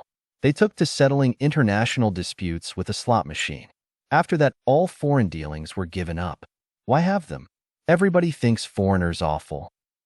Are there any newspapers now? Newspapers? What on earth would we want them for? If we should need them at any time, there are thousands of old ones piled up. But what is in them, anyway? Only things that undersure happen under her, wars and accidents and work and death. When these went, newspapers went too. Listen, continued the man in asbestos. You seem to have been something of a social reformer, and yet you don't understand the new life at all. You don't understand how completely all our burdens have disappeared. Look at it this way. How used your people to spend all the early part of their lives? Why, I said, our first 15 years or so were spent in getting education. Exactly, he answered. Now notice how we improved on all that. Education in our day is done by surgery. Strange that in your time nobody realized that education was simply a surgical operation. You hadn't the sense to see that what you really did was to slowly remodel, curve, and convolute the inside of the brain by a long and painful mental operation. Everything learned was reproduced in a physical difference to the brain. You knew that, but you didn't see the full consequences. Then came the invention of surgical education, the simple system of opening the side of the skull and engrafting into it a piece of prepared brain. At first, of course, they had to use, I suppose, the brains of dead people, and that was ghastly. Here the man in asbestos shuddered like a leaf. But very soon they found how to make molds that did just as well. After that it was a mere nothing. An operation of a few minutes would suffice to let in poetry or foreign languages or history or anything else that one cared to have. Here, for instance, he added, pushing back the hair at the side of his head and showing a scar beneath it, is the mark where I had my spherical trigonometry let in. That was, I admit, rather painful, but other things, such as English poetry or history, can be inserted absolutely without the least suffering. When I think of your painful, barbarous methods of education through the ear, I shudder at it. Oddly enough, we have found lately that for a great many things there is no need to use the head. We lodge them, things like philosophy and metaphysics, and so on, in what used to be the digestive apparatus. They fill it admirably. He paused a moment, then went on. Well then, to continue, what used to occupy your time and effort after your education? Why, I said, one had, of course, to work and then, to tell the truth, a great part of one's time and feeling was devoted toward the other sex, towards falling in love and finding some woman to share one's life. Ah, said the man in asbestos, with real interest. I've heard about your arrangements with the women, but never quite understood them. Tell me, you say you selected some woman? Yes. And she became what you called your wife? Yes, of course. And you worked for her? Asked the man in asbestos in astonishment. Yes. And she did not work? No, I answered, of course not. And half of what you had was hers? Yes. And she had the right to live in your house and use your things? Of course, I answered.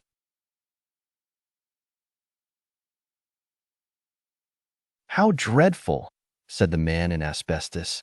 I hadn't realized the horrors of your age till now. He sat shivering slightly, with the same timid look in his face as before. Then it suddenly struck me that of the figures on the street, all had looked alike. Tell me, I said, are there no women now? Are they gone too? Oh, no, answered the man in asbestos. They're here just the same. Some of those are women. Only, you see, everything has been changed now. It all came as part of their great revolt, their desire to be like the men. Had that begun in your time? Only a little. I answered, they were beginning to ask for votes and equality. That's it, said my acquaintance. I couldn't think of the word. Your women, I believe, were something awful, were they not? Covered with feathers and skins and dazzling colors made of dead things all over them? And they laughed, did they not, and had foolish teeth, and at any moment they could inveigle you into one of those contracts. Ugh. He shuddered. Asbestos, I said. I knew no other name to call him, as I turned on him in wrath. Asbestos, do you think that those jelly-bag equalities out on the street there, with their ash-barrel suits, can be compared for one moment with our unredeemed, unreformed, heaven-created, hobble-skirted women of the 20th century? Then, suddenly, another thought flashed into my mind. The children, I said. Where are the children? Are there any? Children, he said. No, I have never heard of there being any such things for at least a century. Horrible little hobgoblins they must have been. Great big faces, and cried constantly. And wonders, did they not? Like funguses. I believe they were longer each year than they had been the last, and I rose. Asbestos, I said, this, then, is your coming civilization, your millennium. This dull, dead thing, with the work and the burden gone out of life, and with them all the joy and sweetness of it. For the old struggle, mere stagnation, and in place of danger and death, the dull monotony of security and the horror of an unending decay. Give me back, I cried, and I flung wide my arms to the dull air, the old life of danger and stress, with its hard toil and its bitter chances and its heartbreaks. I see its value. I know its worth. Give me no rest, I cried aloud. Yes, but give a rest to the rest of the corridor, cried an angered voice that broke in upon my exultation. Suddenly my sleep had gone. I was back again in the room of my hotel, with the hum of the wicked, busy old world all about me, and loud in my ears the voice of the indignant man across the corridor. Quit your blatting, you infernal blatherskite, he was calling. Come down to earth. I came,